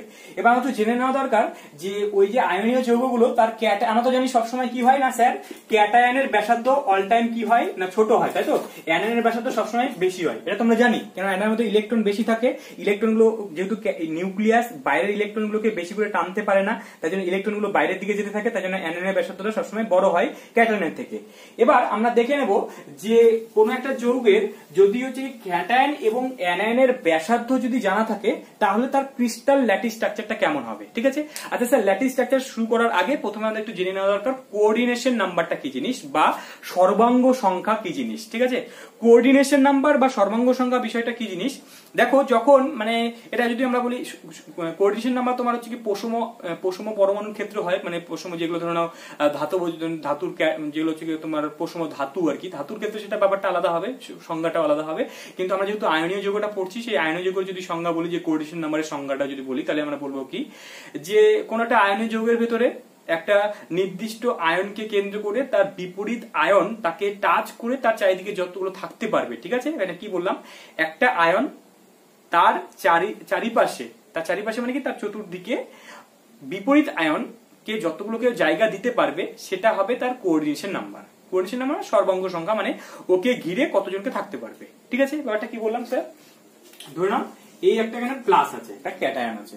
এবার ক্যাটায়নকে তো কখনো টাচ করে ক্যাটায়ন থাকতে পারবে না, কারণ সেম আধানের মধ্যে আমরা জানি বিকর্ষণ হয় আর বিপরীত আধানের মধ্যে আকর্ষণ হয়। তাহলে কি করবে স্যার, ক্যাটায়ন কি করবে, অ্যানায়নকে জায়গা দেবে, ঠিক আছে, অ্যানায়নকে জায়গা দেবে। এবার এই ক্যাটায়নকে টাচ করে এখানে কতগুলো অ্যানায়ন ও থাকতে পারবে, এখানে কতগুলো অ্যানায়ন এখানে থাকতে পারবে সেটা হবে তার কোঅর্ডিনেশন নাম্বার। যেহেতু এখানে চারটা আমরা অ্যানায়নকে রাখতে পেরেছি, এবার এখানে কি আবার এখানে এই অ্যানায়ন ধরি, এখানে একটা অ্যানায়ন আছে, এখানে একটা অ্যানায়ন আছে, এখানে একটা অ্যানায়ন আছে, এখানে একটা অ্যানায়ন আছে। এবার অ্যানায়ন তো ওখানে অনেকগুলো আছে, কিন্তু এই ক্যাটায়নকে টাচ করে কতগুলো অ্যানায়ন আছে, চারটা আছে। তাই জন্য এই যে ক্যাটায়নটা তার কোঅর্ডিনেশন নাম্বার হয়ে যাবে কত না, হচ্ছে 4, ঠিক আছে। তাহলে কি বললাম স্যার, একটা আয়নকে কেন্দ্র করে তার চতুর্দিকে বিপরীত আধান কতগুলোকে থাকতে পারবে সেটা হবে তার কোঅর্ডিনেশন নাম্বার। ঠিক আছে। আচ্ছা স্যার, এই কোঅর্ডিনেশন নাম্বার আমরা যদি জানা থাকে কোন একটা কেলাসের ভেতরে ওই আয়নগুলো যদি কোঅর্ডিনেশন নাম্বার যদি জানা থাকে তাহলে আমরা ওই তার কেলাস বা ল্যাটিস স্ট্রাকচারটা কিরকম হবে সেটা সম্বন্ধে আমরা জানতে পারবো। এবার কোন একটা যৌগের যদি আমাদের ক্যাটায়নের ব্যাসার্ধ এবং অ্যানায়নের ব্যাসার্ধ যদি জানা থাকে তাহলে ক্যাটায়নের ব্যাসার্ধ এবং অ্যানায়নের ব্যাসার্ধ তো আমরা আগের চ্যাপ্টারে তোমার পিরিয়ড টেবিলে পড়ে আসছি যে ক্যাটায়নের ব্যাসার্ধ অ্যানায়নের ব্যাসার্ধ কিরকম হবে সেটা আমরা নির্ণয় করতে পারবোই। তার জন্য অনেক টেকনিক আছে, সেটা আমরা এখানে আলোচনা করেছিলাম, তোমার এক্স রে ডিফ্রাকশন বা অনেক ধরনের টেকনিক আছে। তো ক্যাটায়ন এবং অ্যানায়নের ব্যাসার্ধ যদি আমরা বের করে নিতে পারি তাহলে ওই ল্যাটিস স্ট্রাকচারটা কিরকম হবে সেটা কিন্তু আমরা একটা ধারণা করতে পারবো। দেখো, এটা ধারণা করার জন্য আমাদের কাছে একটা সূত্র আছে, সেটা হচ্ছে গিয়ে আর প্লাস, ঠিক আছে, আর প্লাস বাই আর মাইনাস, ঠিক আছে। এবার এই রেশিওটা আমরা বের করবো। এবার এই রেশিওটা আমরা দেখবো কি আসবে স্যার, এই রেশিওটা আসবে তোমার 0 থেকে 1 এর মধ্যে আসবে। তাহলে কি বললাম, ক্যাটায়নের ব্যাসার্ধকে আমরা অ্যানায়নের ব্যাসার্ধ দিয়ে আমরা কি করব স্যার, ভাগ করব। এবার আমি কি বললাম, শুরুতেই বললাম যেহেতু ক্যাটায়নের ব্যাসার্ধ অল টাইম অ্যানায়নের ব্যাসার্ধ থেকে কি হবে স্যার, ছোট হবে। তাহলে ছোট হলে এটা একটা ফ্র্যাকশন মান আসবে। ফ্র্যাকশন মানে কি, অবশ্যই সেটা 0 থেকে 1 এর মধ্যে আসবে। এবার এই 0 থেকে 1 এর মধ্যে একটা নির্দিষ্ট রেঞ্জের মধ্যে আমরা একটা রেঞ্জ পড়বো। এই মানটা তোমার ওই রেঞ্জের মধ্যে, যে রেঞ্জের মধ্যে পড়বে সেই রেঞ্জ অনুযায়ী তার ল্যাটিস স্ট্রাকচারটা হবে। এবার আমাদের এখানে তোমার টোটাল কতগুলো অর্ডার আছে স্যার, এখান থেকে অর্ডার আছে এরকম, যেখান থেকে আমরা অর্ডার করবো হচ্ছে এই যে ক্যাটায়ন বাই অ্যানায়নের ব্যাসার্ধ হচ্ছে রেশিওটা, সেই রেশিওটা তোমার এরকম আসতে পারে। দেখো তোমরা একটু লিখে নাও, এগুলো নোট করে নাও। দেখো এই বিষয়গুলো কিন্তু আমরা ক্লাস 12 এর সলিড চ্যাপ্টারে গিয়ে আবার তোমাদের পড়তে হবে, ঠিক আছে। তাহলে ব্যাপারটা এখন এখানে ক্লিয়ার করে নাও, তাহলে ওখানে গিয়ে সুবিধা হবে। এই ছকটা কিন্তু আমাদের মনে রাখতে হবে, কারণ ছকটাতে অনেক কোশ্চেন হয়। তাহলে হচ্ছে তোমার এখান থেকে আসবে হচ্ছে তোমার প্রথমে যদি এখানে এরকম আসে, তোমার ধরো 0 থেকে আসছে হচ্ছে তোমার 0.155, ঠিক আছে, 15 এই এটা একটা রেশিও আসতে পারে। তারপরে 0.155 এর পর থেকে, ঠিক আছে, 0.155 এর পর থেকে তোমার আসলো 0.225 এই রেশিও আসলো। তারপরে কি বললাম স্যার, 0.225 থেকে তোমার আসতে পারে 0.414, ঠিক আছে, এটা আসতে পারে। আর কি বললাম স্যার, 0.414 থেকে আসতে পারে হচ্ছে কি তোমার 0.732 এটা আসতে পারে। আবার আসতে পারে 0.732 থেকে আসতে পারে তোমার 1। এই যে আমরা কটা লিখেছি স্যার, 1টা 2টো 3টে 4টা 5টে, এই 5টে আমাদের 5টা হচ্ছে কি তোমাদের এই রেশিওর অর্ডারটা আসতে পারে। এই অর্ডারের মধ্যে আসলে তাদের বিভিন্ন রকম কোঅর্ডিনেশন নাম্বার হবে। কোঅর্ডিনেশন নাম্বার মানে কোঅর্ডিনেশন নাম্বারটা কি স্যার, এবার দেখো এখানে একটা জিনিস একটু বলে দিই আর কি। এই রেশিওটা তোমাদের মুখস্থ হয়ে গেছে, ব্যাপারটা মুখস্থ করে নাও, এটা সহজ, একদম সিম্পল ব্যাপার। 0 থেকে 0.155, তারপরে 0.155 থেকে 0.225, তারপরে 0.225 থেকে 0.414, তারপরে হচ্ছে 0.732, তারপরে 1, 155, 225, 414, 0.732, 1, ঠিক আছে। এবার এখানে আমরা ব্যাপারটা ক্লিয়ার করি। দেখো কেন তোমার কোঅর্ডিনেশন নাম্বারটা বাড়বে। আচ্ছা, এই ছকটা প্রথমে বলে নিই, তারপরে পুরো ডিটেইলসটা বলছি। এটা যদি আসে তাহলে কোঅর্ডিনেশন নাম্বার হবে 2, ঠিক আছে। এই রেশিও যদি আসে তাহলে কোঅর্ডিনেশন নাম্বার হবে 3। এই রেশিও যদি আসে তাহলে কোঅর্ডিনেশন নাম্বার হবে 4, ঠিক আছে। এই রেশিও যদি আসে কোঅর্ডিনেশন নাম্বার 5 হয় না, কোঅর্ডিনেশন নাম্বার 5 হয় না, কোঅর্ডিনেশন নাম্বার আসবে 6। আর যদি এই রেশিওটা আসে তাহলে কোঅর্ডিনেশন নাম্বার হবে তোমার 8, ঠিক আছে। তাহলে এগুলো হচ্ছে তোমার কোঅর্ডিনেশন নাম্বারের রেশিও, এবং এই কোঅর্ডিনেশন নাম্বার হওয়ার পরে তার স্ট্রাকচারটা কি হবে বা গঠনটা কি হবে, তো গঠনটা আমরা বলতে পারবো। এগুলো কি পড়ছি স্যার আমরা, এগুলো পড়ছি আয়নীয় কেলাস, ঠিক আছে। দেখো একটা ইন্ডিভিজুয়াল NaCl এর কিন্তু কোনো নির্দিষ্ট গঠন নেই, NaCl এর কিন্তু কোনো নির্দিষ্ট গঠন নেই, কারণ আয়নীয় বন্ধনের কোনো ডিরেকশন নেই, ওরা নন ডিরেকশনাল হয়। তাই জন্য NaCl এর কিন্তু শুধু যদি একটা ইন্ডিভিজুয়াল তুমি যদি বলো NaCl, একটা NaCl, তার কিন্তু নির্দিষ্ট কোনো গঠন নেই। কিন্তু আমরা NaCl ল্যাটিস, যার ভিতরে অনেকগুলো Na+, অনেকগুলো Cl- পরস্পরের সঙ্গে জুড়ে গিয়ে তারা একটা নির্দিষ্ট ভাবে সজ্জা নিয়ে নেয়, কারণ ক্যাটায়নের মধ্যে তো ক্যাটায়নের মধ্যে একটা আকর্ষণ বিকর্ষণ কাজ করবে, তো তারা একটা নির্দিষ্ট ভাবে আকার নিয়ে নেয়, নির্দিষ্ট সজ্জা নিয়ে নেয়। সেই সজ্জাটা নিলে কার ক্ষেত্রে কি ধরনের সজ্জা আসবে, সেই সজ্জার স্ট্রাকচারটা কিরকম গঠন নেবে, সেই গঠনগুলো আমরা এখান থেকে বলতে পারবো। যদি তার মধ্যে যদি রেশিওটা যদি 2 আসে, মানে যদি কোঅর্ডিনেশন নাম্বার যদি 2 হয় বা এই রেশিওর মধ্যে যদি পড়ে ক্যাটায়ন ব্যাসার্ধ রেশিওটা, তাহলে তার গঠনটা হবে তোমার লিনিয়ার, ঠিক আছে, লিনিয়ার বা সরল রৈখিক, ঠিক আছে, লিনিয়ার, ঠিক আছে। আচ্ছা, যদি 3 হয় তাহলে বলবো ত্রিভুজাকৃতি, ত্রিভুজ, ট্রাইঅ্যাঙ্গুলার, ঠিক আছে, ট্রাইঅ্যাঙ্গুলার। একই ভাবে যদি 4 হয় তাহলে চতুস্তলকীয়, ঠিক আছে, বা এটাকে আমরা ইংলিশে বলবো টেট্রাহেড্রাল, ঠিক আছে, টেট্রাহেড্রাল। আর যদি 6 হয় তাহলে সেটাকে আমরা বলবো অষ্টতলকীয়, ঠিক আছে স্যার। এগুলো পুরো ডিটেইলস কিন্তু আমরা পড়বো, ধীরে ধীরে সব জেনে যাবো তোমাদের। তলকীয়, ঠিক আছে, অষ্টতলকীয়, এটাকে আমরা ইংলিশে বলবো অক্টাহেড্রাল, ঠিক আছে, অক্টাহেড্রাল। আর যদি 8 আসে সেটাকে আমরা বলবো কি ঘনাকার, ঠিক আছে, ঘনাকার, ঘনাকার বা বলবো কিউব, কিউবিক। দেখো যদি কোন রেশিওর মধ্যে পড়ছে তাহলে সেই হিসেবে কিন্তু আমরা তাদের স্ট্রাকচার গুলো বলে দিতে পারবো। ঠিক আছে, তাহলে স্যার কি বললাম, এবার দেখো একটু বলে দিই কার ক্ষেত্রে কোঅর্ডিনেশন নাম্বারটা কত কেন বেশি আসছে। দেখো এখানে আমাদের এই রেশিওটা আমরা বুঝতে পারছি, আমি একটু বলি ব্যাপারটা। দেখো প্রথমে মাঝখানে আমরা এই ধরনের অ্যানায়ন গুলো, শুধু অ্যানায়ন গুলো সাধারণত বড় হয়, তো এবার এই অ্যানায়ন গুলো সাধারণত প্যাকিং তৈরি করে, মানে অ্যানায়ন গুলো হচ্ছে তোরা এভাবে সজ্জা নেয়। ঠিক আছে, এবার মাঝখানে জায়গাটার মধ্যে ক্যাটায়নটা থাকে, ধরুন এটা একটা মাইনাস, এটা একটা মাইনাস, এটা মাইনাস, এটা মাইনাস। ঠিক আছে, এবার আমি কি বললাম স্যার, ক্যাটায়নের ব্যাসার্ধ বাই অ্যানায়নের ব্যাসার্ধ নিয়ে আমরা হচ্ছে গিয়ে এটা তৈরি করছি। ঠিক আছে, এবার ক্যাটায়নটা যত বড় হবে, ঠিক আছে, দেখো এই ক্যাটায়নটা যত বড় হবে তাহলে রেশিওটা তত বাড়তে থাকবে, তাহলে তাদের বেশি বেশি করে তার অ্যানায়নকে জায়গা দিতে পারবে। কি বললাম স্যার, ক্যাটায়নের আকার যদি এরকম হয়, ঠিক আছে, তাহলে ক্যাটায়নের আকারটা যদি বড় হয় তাহলে বেশি বেশি করে অ্যানায়নকে জায়গা দিতে পারবে। আর ক্যাটায়নের আকারটা যদি ছোট হয় তাহলে কি বেশি অ্যানায়নকে জায়গা দিতে পারবে? জায়গা দিতে পারবে না। তাহলে এই আর এর মানটা যদি কম হয় তাহলে কি হবে স্যার, কোঅর্ডিনেশন নাম্বার কম হতে থাকবে, এবং আর এর মান যত বাড়তে থাকবে এই কোঅর্ডিনেশন নাম্বার ধীরে ধীরে বাড়তে থাকবে। ঠিক, এবার যখন ও জায়গা তৈরি করছে তাহলে এই ক্যাটায়নটার মান কি হবে স্যার, ক্যাটায়নের যে ক্যাটায়নের ব্যাসার্ধ এবং অ্যানায়নের ব্যাসার্ধ যে রেশিওটা পাওয়া যাবে, তো সেটার ভিত্তিতে কিন্তু আমরা বলতে পারবো কতগুলোকে জায়গা দিয়েছে, সেই হিসেবে তার স্ট্রাকচারটা কি আসবে সেটা কিন্তু আমরা এবার ধারণা করে কিন্তু তার অ্যাকুরেট স্ট্রাকচার গুলো বলতে পারবো। ব্যাপারগুলো স্যার কিরকম হয় একটু চট করে একটু বলে দিই। সরলরেখিক মানে কি, একটা লিনিয়ার স্ট্রাকচার। ঠিক আছে, সরলরেখিক মানে লিনিয়ার। আর যদি তোমার হচ্ছে কোঅর্ডিনেশন যদি 3 হয় তাহলে ত্রিভুজাকৃতি মানে কি, এই এরকম এরকম, এটা হচ্ছে ত্রিভুজাকৃতি। ঠিক আছে, স্ট্রাকচার হবে এরকম। আচ্ছা, চতুস্তলকীয় মানে কি স্যার, চতুস্তলকীয় যে মিথেনের যে স্ট্রাকচারটা হয়, এই আসবে এই এই এই, এটা ত্রিভুজাকৃতি। ঠিক আছে, এই আসবে এই এই এই, ঠিক আছে, এরকম ত্রিভুজাকৃতি, পিরামিডের মতো আর কি। ব্যাপারটা কিরকম স্যার একটু ভালো করে দেখাই। আচ্ছা, এই এই এই এই এই, এটা হচ্ছে তোমার ওই চতুস্তলকীয় স্ট্রাকচার। ঠিক আছে, একরকম ভাবে তোমার স্যার অষ্টতলকীয় স্ট্রাকচারটা কিরকম, অষ্টতলকীয় মানে হচ্ছে তোমার এই একটা চতুর্ভুজ থাকবে, তার উপরে থাকবে একটা নিউক্লিয়ার, এখানে একটা আয়ন থাকবে, এখানে একটা আয়ন, এখানে আয়ন, এখানে আয়ন, এখানে আয়ন, এখানে আয়ন, আর মাঝখানে তোমার ধরো ক্যাটায়নটা থাকবে। তাহলে হচ্ছে অষ্টতলকীয়। আর ঘনকাকার মানে কি, ঘনকাকার বুঝিয়ে গেছো, ওই যে তোমার লুডু ছক্কার মতো অষ্টতলক ঘনকাকার হবে, তো যার ভিতরে তোমার অনেকগুলো ঘনকের মতোই হবে, সেটা হচ্ছে অষ্টতলকীয় স্ট্রাকচার। তো তাহলে মোটামুটি আমরা বুঝে গেছি তাহলে কার ব্যাসার্ধ কত আসবে সেটা কিন্তু আমরা বলে দিতে পারবো, তার স্ট্রাকচারটা বলে দিতে পারবো, এবং তার কোঅর্ডিনেশন আমরা বলে দিতে পারবো। এটা কিন্তু তোমার এমসিকিউ কোশ্চেনের জন্য ভেরি ভেরি ইম্পর্টেন্ট জায়গা, এখানে কিন্তু অনেক শর্ট কোশ্চেন করা যাবে, তাই জন্য ছকটা পুরো মুখস্থ করে নাও, তাহলে কিন্তু তোমার যে কোনো পারবে। বলা হলো NaCl এর তোমার হচ্ছে গিয়ে ল্যাটিস স্ট্রাকচার কি হবে, ল্যাটিস স্ট্রাকচার কি হবে এবং কোঅর্ডিনেশন নাম্বার কত হবে সেটা বের করতে বলেছে। তার জন্য তোমাকে বলে দেওয়া আছে যে Na+ তার হচ্ছে গিয়ে তোমার ব্যাসার্ধ বলে দেওয়া আছে 0.95 আংস্ট্রম। ঠিক আছে, আর Cl- এর হচ্ছে ব্যাসার্ধ তোমাকে বলে দেওয়া আছে 1.81 আংস্ট্রম। তাহলে যদি ব্যাসার্ধ যদি বলে দেওয়া থাকে তাহলে তুমি কি করবে স্যার, কিভাবে তার তোমার গঠনটা বের করবে, চলো চট করে বের করে ফেলো। করবো স্যার, আমাদের সূত্র আছে R+/R- তার রেশিওটা বের করবো। তাহলে 0.95 আংস্ট্রম বাই তোমার 8.81 আংস্ট্রম, ভাগ করো, ভাগ করে কত আসছে, 0.525 আসবে, এই রেশিওটা আসছে, তাই তো, ক্যালকুলেশন করে এটা আসছে। এবার আমরা এক্ষুনি দেখলাম যে আমাদের যে রেশিও যে অর্ডারটা ছিল কি বললাম স্যার, তোমার হচ্ছে গিয়ে 0.414 থেকে যদি 0.732 এর মধ্যে যদি আসে তাহলে সেটা কোঅর্ডিনেশন নাম্বার হয় 6 এবং তার গঠন হয় কোঅর্ডিনেশন নাম্বার হয় 6। কারণ এটা কি বললাম, 0 থেকে 155, 155 থেকে 225, 225 থেকে তোমার 414, 414 থেকে তোমার 732, তাহলে 6, তাহলে 6 মানে হচ্ছে কি তোমার 6 মানে কি এর মধ্যে আসে তাহলে অষ্টদলীয়, অর্থাৎ কি NaCl এর যে গঠন হবে সেটা কি হবে স্যার, অষ্টদলকীয় বা হচ্ছে তোমার অক্টাহেড্রাল স্ট্রাকচার হয়, NaCl এর স্ট্রাকচার হয় অক্টাহেড্রাল।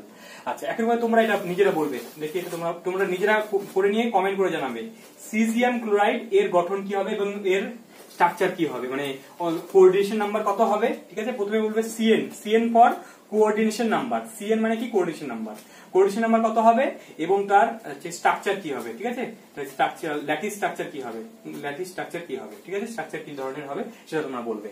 আচ্ছা, এখানে অবশ্যই সিজিয়াম প্লাস এই ক্যাটায়নটার ব্যাসার্ধ 0.69 আংস্ট্রম বলে দেওয়া আছে, আর Cl- এর ব্যাসার্ধ আমরা এক্ষুনি বললাম 1.81 আংস্ট্রম, এই দুটো বলে দেওয়া আছে। তোমাকে বলেছে যে এর CN কত হবে এবং স্ট্রাকচার কি হবে, চলো বের করে ফেলো। আচ্ছা স্যার, একটু এখান থেকে এটা ইম্পর্টেন্ট অ্যানাউন্সমেন্ট আছে এখান থেকে, যে এই যে পার্টটা থেকে, সেটা হচ্ছে কি স্যার, এই যে সূত্রটা আমরা পড়লাম এক্ষুনি ক্যাটায়ন এবং অ্যানায়নের যে আমরা এই যে গল্পটা ছকটা পড়লাম, সেটা কিন্তু আমাদের অবশ্যই তার জন্য কি বললাম স্যার, এই সূত্রটা আমরা তখনই ইউজ করতে পারবো যখন তোমার এই যে ক্যাটায়ন, এই যে আমরা অ্যানায়নটা আমরা ইউজ করছি, ক্যাটায়ন এবং অ্যানায়নটা যে ইউজ করছি, ক্যাটায়ন এবং অ্যানায়নের যোজ্যতা কিন্তু সেম হতে হবে। কিরকম ব্যাপারটা স্যার? এবং কি বললাম স্যার, এই সূত্রটা আমরা তখনই ইউজ করতে পারবো যখন ক্যাটায়ন এবং অ্যানায়ন, ঠিক আছে, এবং অ্যানায়নের এর যোজ্যতা সমান হবে, ঠিক আছে। এটা আবার কি বললেন স্যার, কিচ্ছু বুঝতে পারলাম না। ব্যাপারটা একটু উদাহরণ দিয়ে বলি, তাহলে পুরো ক্লিয়ার হয়ে যাবে। ক্যাটায়নের যোজ্যতা সমান হবে মানে কি স্যার? যেমন তোমাকে বলা হলো NaCl, NaCl এর ক্ষেত্রে দেখো Na+Cl- দুজনের যোজ্যতা এক এক করে আছে, তার জন্য কিন্তু এর ক্ষেত্রে আমরা ইউজ করতে পারবো। ক্যাটায়ন এবং অ্যানায়নের যোজ্যতা সমান আছে মানে ইউজ করতে পারবো, ঠিক আছে। একইভাবে স্যার এখান থেকে আমরা জিঙ্ক অক্সাইড ZnO এর ক্ষেত্রে ইউজ করতে পারবো। হ্যাঁ, দেখি যে Zn কি হচ্ছে 2+ অবস্থায় আছে, অক্সিজেনটা 2- অবস্থায় আছে, দুজনের যোজ্যতা Zn এর যোজ্যতা 2, অক্সিজেন যোজ্যতা 2, দুজনের যোজ্যতা সমান, তাহলে এর ক্ষেত্রে ইউজ করতে পারবো। এর ক্ষেত্রে ইউজ করতে পারবো স্যার MgCl2, এর ক্ষেত্রে কি ইউজ করা যাবে? এর ক্ষেত্রে তো ইউজ করা যাবে না। কেন? কারণ এখান থেকে ম্যাগনেসিয়ামের তো +2 কিন্তু Cl এর তো -1, তাহলে দুজনের যোজ্যতা আলাদা, তাহলে এর ক্ষেত্রে আমরা ইউজ করতে পারবো না স্যার। তাহলে দুজনের যোজ্যতা সমান হতে হবে, ঠিক আছে। এখন ভাবে স্যার MgO এর ক্ষেত্রে কি আমরা ইউজ করতে পারবো? হ্যাঁ, ইউজ করতে পারবো, কারণ Mg 2+, অক্সিজেনের -2, দুজনেরই সমান, এর ক্ষেত্রে ইউজ করতে পারবো। পুরো ক্লিয়ার? আচ্ছা স্যার, পুরো ব্যাপারটা পুরো একদম স্যার বুঝে গেছি, ঠিক আছে স্যার। তোমাদেরকে এখানে একটা ইম্পর্টেন্ট কথা বলে রাখি আর কি। দেখো, আমাদের লাইফে চলার সময় কিন্তু প্রত্যেকেরই কম বেশি অসুবিধা আসবেই, কিন্তু অসুবিধার মধ্যে আমাদেরকে মানিয়ে নিয়ে চলতে হবে, তাই তো? তাই জন্য বলছি, আমি জানি তোমাদেরও খুব অসুবিধা হচ্ছে, এই লকডাউনের মধ্যে পড়াশোনা করতে ইচ্ছা করছে না, বোরিং লাগছে, তাই তো? কিন্তু স্যার একটা কথা মনে রাখবে যে পেশেন্স রাখতে হবে, পেশেন্স না রাখলে পেশেন্ট হয়ে যেতে হবে। কিরকম স্যার? কেননা ধৈর্য তো রাখতেই হবে, সবকিছুর মধ্যে ধৈর্য শক্তিটা অনেক থেকে বড় আর কি, ঠিক আছে। কারণ এখন বড় হচ্ছে, তোমাদের অনেক কিছু শিখতে হবে, অনেক লাইফে অল টাইম গ্রাফ এরকম কোনো সময় খুব ভালো থাকবে, কোনো সময় নেমে যাবে, আবার উপরে উঠবে, আবার নামবে, এগুলোর মধ্যে দিয়েই চলতে হবে আমাদেরকে। অনেক কিছু শিখতে হবে লাইফে, পড়াশোনা করাই না, আমাদের অনেক কিছু শিখতে হবে লাইফে। সঠিকভাবে সবসময় সঠিকভাবে চলতে গেলে এই নামা ওঠার মধ্যে দিয়ে চলতে হবে। তুমি যখন খারাপ দিকের মধ্যে দিয়ে যাচ্ছ, সেখান থেকে তোমার যদি খারাপ পরিস্থিতি থাকে, তাহলে তুমি সেখান থেকে এক্সপিরিয়েন্স গুলোকে ভালো করে গ্যাদার করো, যেগুলো তুমি পরবর্তীতে ইউজ করতে পারবে, ঠিক আছে। তোমার পরবর্তী তুমি কাউকে বলতে পারবে যে এই অসুবিধাটাই পড়লে এই কাজগুলো করা উচিত, ঠিক আছে। সেগুলোকেও তুমি রপ্ত করো না। জ্ঞান সব দিক থেকে নেওয়া যায়, ঠিক আছে, জ্ঞান সব দিক থেকে নিতে হবে, ঠিক আছে। যাই হোক, এগুলো ব্যাপারটা সবই জিনিস, সব দিকে নাক কান সব দিকে খোলা রাখতে হবে, শুধু বইয়ের মধ্যে ঢুকে থাকলেই হবে না, সবকিছুই করতে হবে, ঠিক আছে লাইফে। স্যার চট করে এখান থেকে একটা জিনিস একটু বলে দিই, সেটা হচ্ছে কি, এর আগের দিনে আমরা আয়নীয় যৌগের শর্তগুলো পড়েছিলাম, কিন্তু আয়নীয় যৌগের তোমার বৈশিষ্ট্যগুলো পড়া হয়নি, বৈশিষ্ট্যগুলো আমরা পড়ছিলাম না। বৈশিষ্ট্যগুলো কিন্তু ইম্পর্টেন্ট স্যার, ওখান থেকে কিন্তু কিছু শর্ট কোশ্চেন হয়। বৈশিষ্ট্যগুলো কেমন স্যার? তাহলে চলো আমরা আয়নীয় যৌগের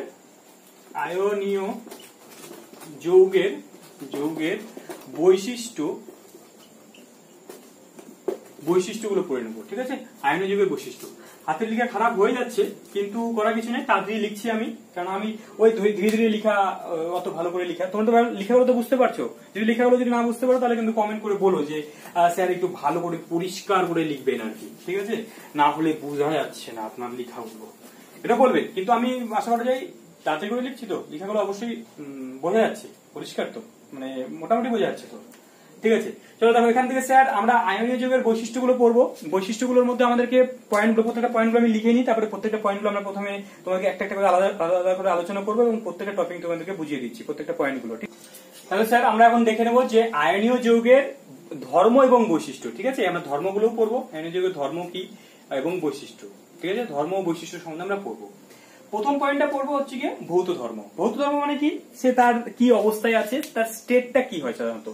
দেখো, আয়নীয় যৌগগুলো যেহেতু তাদের মধ্যে একটা স্ট্রং ইলেকট্রোস্ট্যাটিক ইন্টারেকশনের মাধ্যমে তারা যেহেতু যুক্ত থাকে, কি বললাম স্যার, স্থির তড়িৎ আকর্ষণ বল, যেটা আমরা কুলম্বের সূত্রের সাহায্যে বের করতে পারি। কুলম্বের সূত্র কি স্যার, এটা আবার কোথায় থেকে আসছে? কুলম্বের সূত্র কোথায় আমরা স্যার, এটা ক্লাস 12 এর ফিজিক্সের প্রথম চ্যাপ্টারে গিয়ে পড়বো, ঠিক আছে। সেটা হচ্ছে কুলম্বের সূত্র কি, F = K × Q1 Q2 by R square, ঠিক আছে। সেটার সাহায্যে আমরা ওই তাদের মধ্যে ইলেকট্রোস্ট্যাটিক ইন্টারঅ্যাকশন বল আমরা বের করতে পারি। তো সেই আয়নগুলোর মধ্যেও ওই ইলেকট্রোস্ট্যাটিক বল কতটা পরিমাণ বল আছে সেটা আমরা এই সূত্রের সাহায্যে বের করে নিতে পারবো। তো সেই ইলেকট্রোস্ট্যাটিক বল এর সাহায্যে তারা পরস্পরের সঙ্গে প্রবল আকর্ষণের মাধ্যমে যুক্ত থাকে, তাই জন্য কিন্তু তারা সাধারণত কি হবে স্যার, যেহেতু তারা খুব কাছাকাছি অবস্থান করে তাই জন্য কি হবে সলিড, কারণ সলিডের মধ্যে আয়ন মানে কণাগুলোর মধ্যে দূরত্ব সবসময় কম থাকে সলিডের মধ্যে, আর সব থেকে বেশি কার মধ্যে থাকে, গ্যাসের মধ্যে থাকে। তাই জন্য সাধারণ অবস্থায় আয়নীয় যৌগগুলো কি হবে স্যার, ওরা কঠিন হবে, ঠিক আছে, দৃঢ় হবে এবং কঠিন হবে। আচ্ছা স্যার, গলনাঙ্ক স্ফুটনাঙ্ক কি হবে? আয়নীয় যৌগগুলো গলনাঙ্ক স্ফুটনাঙ্ক কি হবে? অল টাইম বেশি হবে। কেন স্যার? কেননা তাদের মধ্যে যেহেতু স্ট্রং ইন্টারঅ্যাকশন কাজ করছে। এবার গলনাঙ্ক বা স্ফুটনাঙ্ক মানে কি? গলানো মানে কি? আয়নগুলোকে খুব কাছাকাছি ছিল তাদেরকে দূরে দূরে নিয়ে যেতে হবে, মানে লিকুইড স্টেটে নিয়ে যেতে হবে। তাহলে যদি তাকে গলাতে হয় তাহলে কি, যেহেতু তারা স্ট্রং ইন্টারঅ্যাকশনের মাধ্যমে যুক্ত আছে, তাহলে সেই আয়নগুলোকে ওই আকর্ষণ বলটাকে ভেঙে নিয়ে তাদেরকে দূরে নিয়ে যেতে হবে। তাই একটা স্ট্রং ইন্টারঅ্যাকশনের মধ্যে যদি যুক্ত আছে তাদেরকে ভাঙতে গিয়ে অনেক পরিমাণ শক্তি দিতে হবে। তাই জন্য আয়নীয় যৌগগুলো কিন্তু তোমার গলনাঙ্ক কিন্তু অল টাইম বেশি হবে। আর যেহেতু গলনাঙ্ক বেশি তার মানে কি স্ফুটনাঙ্ক বেশি হয়ে যাবে। তাহলে কি বললাম স্যার, আয়নীয় যৌগগুলোর মধ্যে যেহেতু স্ট্রং ইলেকট্রোস্ট্যাটিক ইন্টারঅ্যাকশন কাজ করে তাই জন্য, বা অ্যাট্রাকশন কাজ করে তাই জন্য কিন্তু তাদের গলনাঙ্ক এবং স্ফুটনাঙ্ক কিন্তু অল টাইম বেশি হবে, ঠিক আছে, সমযোজী যৌগের তুলনায়। আচ্ছা, নেক্সট আমরা চলে আসবো স্যার বন্ধনের অভিমুখ। এটা তোমরা আমি শুরু থেকেই বলে আসছি যে আয়নীয় যৌগগুলোর মধ্যে কিন্তু ওরা কিন্তু যে বন্ডটা বা আয়নিক বন্ড কিন্তু all time non directional in nature, তাদের মধ্যে কোনো কিন্তু নির্দিষ্ট কোনো ডিরেকশন থাকে না। ওই জন্য বললাম যে স্যার Na+ এটা কি শুধুমাত্র Cl কে এই ডিরেকশন বরাবরই কাজ করবে? না স্যার, কারণ একটা A+, ঠিক আছে, এই প্লাস সব দিক দিয়ে ও অ্যানায়ন কে আকর্ষণ করতে পারে, বা এই অ্যানায়ন সব দিক দিয়ে প্লাস কে আকর্ষণ করতে পারে, তাই জন্য নন ডিরেকশনাল হয়, কোন রকম নির্দিষ্ট ডিরেকশন নেই, ঠিক আছে। কিন্তু স্যার তাই জন্য নন ডিরেকশন হওয়ার জন্য তাই জন্য কিন্তু NaCl, একটা NaCl তার কিন্তু নির্দিষ্ট কোনো গঠন হয় না। কিন্তু NaCl গুলো কি হয়, যখন অনেকগুলো NaCl যখন একটা পুরো ল্যাটিস তৈরি করবে, সেই ল্যাটিসের নির্দিষ্ট গঠন হয়, যেটা আমরা একটু আগে দেখলাম আর কি। ব্যাপারটা বুঝতে পেরে গেছি, ঠিক আছে। তাহলে ionic bond non directional in nature হয়, এটা কিন্তু তোমার শর্ট কোশ্চেনের মধ্যে পাবে, ভেরি ভেরি ইম্পর্টেন্ট। ঠিক আছে স্যার, এটা বুঝতে পেরে গেছি, বন্ধনের অভিমুখ পর্যন্ত পুরো ক্লিয়ার হয়ে গেছে স্যার, ঠিক আছে। নেক্সট আমরা চলে আসবো স্যার সমাবয়বতা। এটা আবার কি? এটাকে আমরা ইংলিশে বলবো আইসোমেরিজম, ঠিক আছে, আইসোমেরিজম, ঠিক আছে। আইসোমেরিজম কি জিনিস স্যার? এটা অর্গানিক কেমিস্ট্রির একটা ইম্পর্টেন্ট টপিক, ঠিক আছে। আইসোমেরিজম সেটাকে আমরা এখান থেকে আমরা ওই স্টিরিও আইসোমেরিজম গুলো পড়বো, অপটিক্যাল আইসোমেরিজম, জিওমেট্রিক্যাল আইসোমেরিজম পড়তে হবে অর্গানিক কেমিস্ট্রিতে। একটু চট করে বলে দিই আইসোমেরিজমটা কি জিনিস। আইসোমেরিজম হচ্ছে গিয়ে তোমার হচ্ছে গিয়ে সেম মলিকুলার ফর্মুলা, কি বললাম স্যার, সেম আণবিক গঠন, কিন্তু তাদের হচ্ছে গিয়ে স্ট্রাকচারাল ফর্মুলাটা আলাদা, মানে স্ট্রাকচারাল গঠনটা আলাদা, মানে ত্রিমাত্রিক বিন্যাসটা আলাদা। কি ব্যাপারটা স্যার পুরো ক্লিয়ার হলো না? গঠন ও বিন্যাস, ত্রিমাত্রিক বিন্যাস আলাদা, ঠিক আছে, আলাদা আলাদা, তাদেরকে আমরা বলবো কি স্যার, সেই ধর্মটাকে আমরা বলবো আইসোমেরিজম, ঠিক আছে। আইসোমেরিজমটা কি অ্যাকচুয়ালি, তো যাদের সেম গঠন থাকবে কিন্তু গঠনটা আলাদা। কিরকম স্যার? একটা ছোট্ট একটু উদাহরণ বলে দিই, যদিও আমরা এখনো পড়িনি, পড়বো আমরা অর্গানিক কেমিস্ট্রিতে।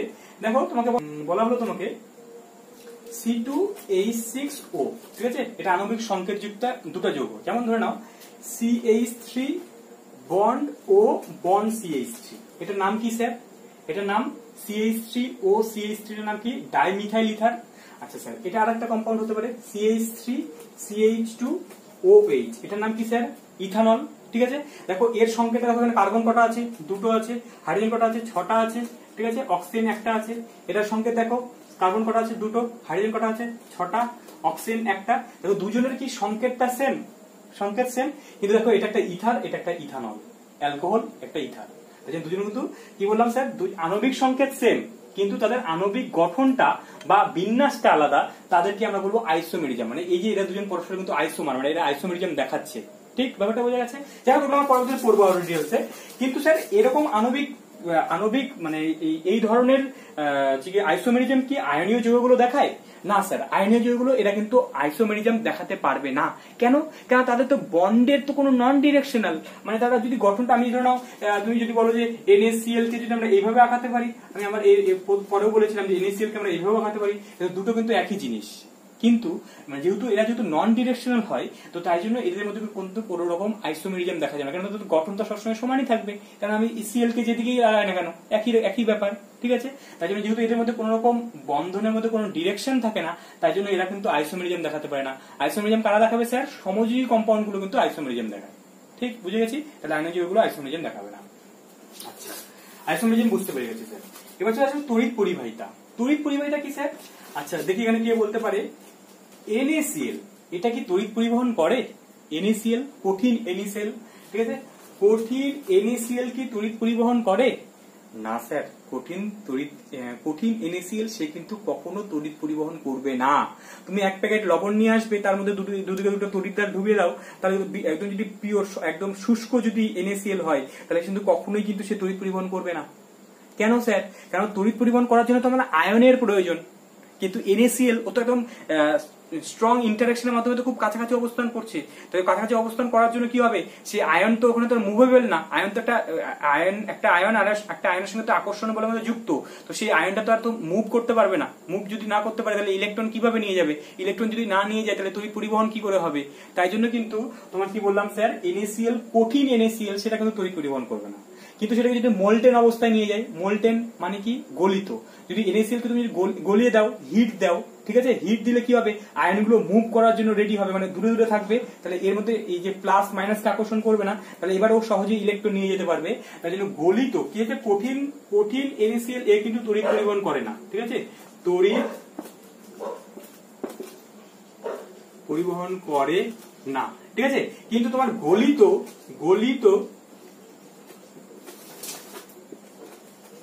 গলিত বা তোমার হচ্ছে কি জলীয় দ্রবণ, ঠিক আছে, যে জলীয় দ্রবণের মধ্যে যদি নিয়ে নেওয়া হয় তাহলে আয়নগুলো অনেক দূরে দূরে থাকবে, তাহলে তারা তড়িৎ পরিবহন করতে পারবে।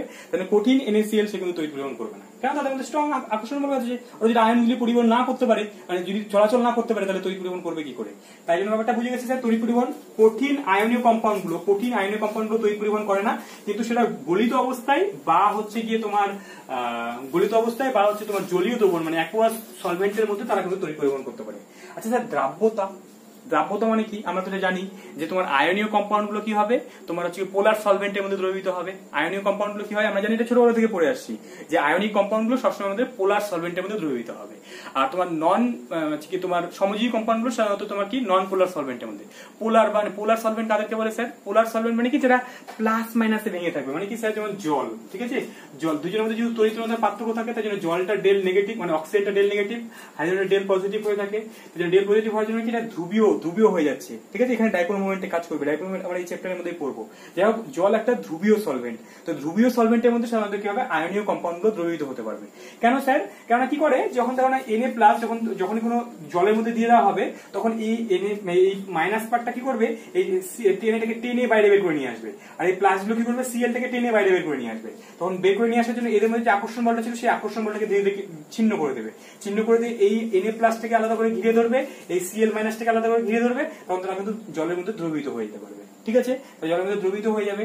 এবং এখানে আরেকটা জিনিস একটু বলে দিই স্যার, জল যে ওই আয়নীয় কম্পাউন্ড মানে NaCl এর ক্ষেত্রে তার মধ্যে যে আকর্ষণ বলটা, তার মধ্যে ইলেকট্রোস্ট্যাটিক ইন্টারঅ্যাকশনে যে কাজ করছে, সেটা 81% পর্যন্ত কমিয়ে দেয়, ঠিক আছে, 81% পর্যন্ত কমিয়ে দেয় জল, ঠিক আছে। এবং এখানে মানে কোন সলভেন্ট কত বেশি পোলার বা কত বেশি ধ্রুবীয় হবে, সেটা সাধারণত ডাইইলেকট্রিক কনস্ট্যান্ট, ঠিক আছে। তড়িৎ পরাধর্মিতা একটা টার্ম আছে, সেটা আমরা পরবর্তীতে পাবো কেমিস্ট্রিতেই। তো ডাইইলেকট্রিক কনস্ট্যান্টের সাহায্যে বের করা যায় আর কি, ঠিক আছে, বা বলা যায় কি কত বেশি ধ্রুবীয় হবে। তো জলের ক্ষেত্রে ডাইইলেকট্রিক কনস্ট্যান্টের মান অনেক বেশি হয়, ঠিক আছে, অনেক বেশি হয়। তাই জন্য সব থেকে যদি বলা হয় পোলার এবং ভালো সলভেন্ট কোনটা হবে, না জল হবে, ঠিক আছে। তাই জন্য জল তোমার এই যে আয়নীয় কম্পাউন্ড গুলো জলের মধ্যে সব থেকে বেশি ভালো সহজেই দ্রবীভূত হয়ে যেতে পারে, ঠিক আছে, ব্যাপারটা বুঝতে পেরে গেছি। আচ্ছা স্যার, তাহলে জল এখানে মানে NaCl এর যে আকর্ষণ আছে সেটাকে 81% কমিয়ে দিতে পারে। তাহলে দ্রাব্যতা বুঝে গেছি, এটা কি হবে না তোমার পোলার সলভেন্টের মধ্যে দ্রবীভূত হবে। আচ্ছা স্যার, সমাকৃতিত্ব ব্যাপারটা কি স্যার? আইসোমরফিজম ব্যাপারটা কিরকম স্যার? এখান থেকে একটা জিনিস, একটা ইম্পর্টেন্ট জিনিস বলে দিই, যে এখান থেকে খুব ইম্পর্টেন্ট জিনিস, যে আইসোমরফিজমটা কি, যেরকম তাদের ইলেকট্রনিক কনফিগারেশন দেখে আমরা বলে দিতে পারবো তাদের স্ট্রাকচারটা, মানে তোমার ল্যাটিস স্ট্রাকচারটা সেম হবে কিনা সেটা আমরা তাদের ইলেকট্রনিক বিন্যাস বা ইলেকট্রনিক মানে যে ইলেকট্রন বিন্যাসটা ক্যাটায়ন এবং অ্যানায়নের যে ইলেকট্রন বিন্যাসটা সেখান থেকে কিন্তু আমরা বলে দিতে পারবো যে তাদের ল্যাটিস স্ট্রাকচারটা সেম হবে কিনা। যদি যখন দুটো আয়নীয় কম্পাউন্ডের ল্যাটিস স্ট্রাকচারটা সমান হয়ে যাবে তখন বলবো যে ওই স্ট্রাকচারটা এবং পরের স্ট্রাকচারটা পরস্পরের আইসোমরফিজম, ঠিক আছে, যেটা আমরা আগেও পড়েছিলাম আইসোমরফিজম। ঠিক আছে, আইসোমরফিজমটা কি, যদি দুটো আয়নীয় কম্পাউন্ডের যদি স্ট্রাকচারটা ল্যাটিস স্ট্রাকচারটা যদি সেম হয় তাহলে পরস্পরকে আইসোমরফাস বলা হবে বা আইসোমরফিজম, ওই ধর্মটাকে আইসোমরফিজম বলা হবে। ঠিক আছে, দেখো এর ব্যাপারটা কিরকম, যেমন অ্যাজ ফর এক্সাম্পল ধরে নাও যে তোমার হচ্ছে গিয়ে NaF এবং তোমার হচ্ছে গিয়ে MgF2, ঠিক আছে, এই দুজনের মধ্যে স্ট্রাকচারের মধ্যে আমরা বলবো যে এর স্ট্রাকচার এবং এর স্ট্রাকচার সমান হবে কিনা বলো দেখি, কিভাবে বলতে পারবো স্যার? বা তোমাকে বলা হলো যে তোমাকে এরকম কোশ্চেন দিয়ে দেবে যে নিম্নলিখিত যৌগগুলোর মধ্যে কোন কারা আইসোমরফিজম দেখায়, তাহলে কি করে করবো স্যার? সমাকৃতিত্ব, সমাকৃতিত্ব ইংলিশে বলবো আইসোমরফিজম। আইসোমরফিজম ব্যাপারটা তোমরা ভালো করে মনে রাখো, ঠিক আছে, আইসোমরফিজম যে ব্যাপারটা দেখো স্যার কি করে বলতে পারবো যে তারা আইসোমরফাস হবে কিনা। দেখো কিরকম হবে যে আমরা প্রথমে ক্যাটায়নটা মানে এখানে Na+ আর F- এই দুজনটাকে বের করে নাও। এখানে ক্যাটায়ন কে স্যার Mg2+ আর অ্যানায়ন কে স্যার F-, দুজনে ইলেকট্রন বিন্যাস করো। ইলেকট্রন বিন্যাস যদি করি তাহলে কত হচ্ছে কি, সোডিয়ামের কত হয় স্যার 11 হয়, যেহেতু ইলেকট্রন বিন্যাস করবো ইলেকট্রনটা লিখবো তাহলে এখানে হবে 2,8 হবে, কারণ একটা ইলেকট্রন তো বের হয়ে গেছে, তাই না? আর এফ এর ক্ষেত্রে কি হবে স্যার 2, একটা ইলেকট্রন গ্রহণ করেছে 2,8 হবে, ঠিক আছে, কারণ সোডিয়ামে যদি আমরা ইলেকট্রন বিন্যাস করি কি সোডিয়ামের 11, 2,8,1 হয়। আর ফ্লুরিনের কত হয়, স্যার 9, তাহলে 2,7 হয়, ঠিক আছে। এবারে একটা ইলেকট্রন ছেড়ে দিয়েছে, একে দিয়েছে, তাই জন্য দুজনের 2,8। এবার এখানে চলে আসে এর ক্যাটায়নের মধ্যে দেখবো, তাহলে ম্যাগনেসিয়ামের কত কি হবে স্যার 2,8 হবে, ফ্লুরিনের ক্ষেত্রে কি হবে 2,8। দেখো দুজনের ক্ষেত্রে সবার ক্ষেত্রে ইলেকট্রন বিন্যাসটা কি সেম, এখানে ক্যাটায়ন এবং অ্যানায়ন ইলেকট্রন বিন্যাস 2,8, এখানে ম্যাগনেসিয়ামের ক্ষেত্রে 2,8, দুজন সবারই ইলেকট্রন বিন্যাসটা সেম হওয়ার জন্য কি হবে, এর যা স্ট্রাকচার হবে এর স্ট্রাকচারে কিন্তু একই হবে, তাই জন্য বলবো এরা দুজন পরস্পরের আইসোমরফাস বা আইসোমরফিজম দেখাবে এরা, ঠিক আছে, ব্যাপারটা বুঝে গেছি। তাহলে একই রকম ভাবে তোমরা এটা বলো যে এরা দুজন পরস্পরের আইসোমরফাস হবে মানে আইসোমরফিজম দেখাবে কিনা। পটাশিয়াম সালফাইড এবং ক্যালসিয়াম ক্লোরাইড, ঠিক আছে, বলো দেখি এরা দুজন পরস্পরের মধ্যে আইসোমরফিজম দেখাবে কিনা। ঠিক আছে, কিভাবে করবে স্যার, ইলেকট্রন বিন্যাস করো, করে বলো যে এটা আইসোমরফিজম দেখাবে কিনা, তোমরা হচ্ছে কি কমেন্ট করে জানাও আমাকে, ঠিক আছে, ব্যাপারটা বুঝে গেছে, তাহলে সেটা বলতে পারবে। এই দুজন, এটা 1 নম্বর কোশ্চেন। 2 নম্বর কোশ্চেন বলছি আমি NaCl, ঠিক আছে, NaCl আর হচ্ছে কি NaF, এরা দুজন হচ্ছে কি আইসোমরফিজম দেখাবে কিনা বলবে, ঠিক আছে। চলো এই দুটো কোশ্চেন তোমরা কমেন্ট করে জানাবে। আচ্ছা পরেরটা স্যার একটা রাসায়নিক বিক্রিয়া।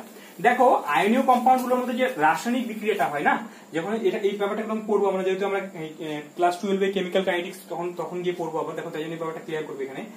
যে কোনো আয়নীয় বিক্রিয়া, ঠিক আছে, NaCl তার মধ্যে তুমি হচ্ছে কি সিলভার নাইট্রেট দিয়ে দিলে, AgNO3 দিয়ে দিলে, তাহলে এখান থেকে কি তৈরি হবে, তোমার হচ্ছে তৈরি হবে হচ্ছে কি NaNO3 তৈরি হবে, আর এখান থেকে কি হবে না AgCl তৈরি হবে, ঠিক আছে। দেখো স্যার এখানে প্রত্যেকটা আয়নিক মানে এই আয়ন, এখান থেকে হচ্ছে তোমার Ag+, NO3-, এখান থেকে Na+- এটা প্লাস এটা মাইনাস। দেখো এখান থেকে কি হচ্ছে আয়নের জাস্ট ট্রান্সফার হয়েছে, ঠিক আছে, আয়নের ট্রান্সফার হয়েছে, এটা একটা আয়নিক বিক্রিয়া। তাহলে মনে রাখবে যে অল টাইম আয়নিক বিক্রিয়াগুলো কিন্তু খুব ফাস্ট হয়, ঠিক আছে, আয়নিক বিক্রিয়াগুলো খুব ফাস্ট হয় কেন, কারণ সেখানে কিন্তু বন্ড ভাঙার কিন্তু কোনো ব্যাপার নেই, ঠিক আছে, নতুন করে কোনো বন্ড ভাঙতে হবে না বা বন্ড তৈরি করতে হবে না, জাস্ট এখানে আয়নটা এক্সচেঞ্জ হয়ে যাচ্ছে। তাই জন্য আয়নিক বিক্রিয়াগুলো কিন্তু অল টাইম ফাস্ট হয়, সবসময় ফাস্ট হবে। এবং যেখানে তোমার প্রেসিপিটেশন রিঅ্যাকশন হবে, যখন আয়নীয় বিক্রিয়াগুলোর মধ্যে যার মধ্যে একটা প্রেসিপিটেট, আমরা মনে রাখবো যে সিলভার ক্লোরাইড এটা কিন্তু মানে ওয়াটার ইনসলিবল হয়, সিলভার ক্লোরাইড জলের মধ্যে অদক্ষেপ পড়ে যায়, তাহলে যেখানে কোথাও প্রেসিপিটেট পড়বে সেই বিক্রিয়া কিন্তু আরো বেশি ফাস্ট হবে, ঠিক আছে, প্রেসিপিটেশন পড়ে গেলে সেই বিক্রিয়াটা আরো বেশি ফাস্ট হয়। তাহলে আয়নীয় বিক্রিয়াগুলো সবসময় ফাস্ট হবে, আর কোথাও যদি প্রেসিপিটেশন পড়ে তাহলে সেই বিক্রিয়াটা আরো বেশি ফাস্ট হয়ে যাবে, ঠিক আছে। তাহলে এগুলো ছিল তোমাদের আয়নীয় কম্পাউন্ডের ধর্ম এবং বৈশিষ্ট্য, প্রত্যেকটা বিষয় আমরা ভালো করে পড়েছি। তোমরা বই থেকে প্রত্যেকটা টার্ম খুঁটে খুঁটে ভালো করে পড়ো, কোথাও যদি কোনো রকম কোশ্চেন হয় তাহলে আমাকে জানাও। আর আজকে তোমাদের যে কোশ্চেনগুলো তোমাদেরকে দেবো সেই কোশ্চেনগুলো দেখি, বেশি কোশ্চেন দিচ্ছি না, তোমরা কোশ্চেনগুলো করে নিয়ে বলবে আমাকে। ল্যাটিস এনার্জি ক্রমে সাজাবে, ঠিক আছে, ল্যাটিস এনার্জির বড় সাজাও, ল্যাটিস এনার্জির ঊর্ধ্বক্রমে সাজাতে বলেছে, মানে ছোট থেকে বড় সাজাতে বলেছে, ঠিক আছে, সাজাবে। 2 নম্বর কোশ্চেন NaF KCl O এটা O, ঠিক আছে, ও MgO এর মধ্যে কোন দুটির সমাকৃতি মানে কাদের আকারটা মানে গঠনটা সমান হবে, ঠিক আছে, কারা আইসোমরফিজম দেখাবে সেটা করবে, ঠিক আছে। 3 নম্বর কোশ্চেন দেখো,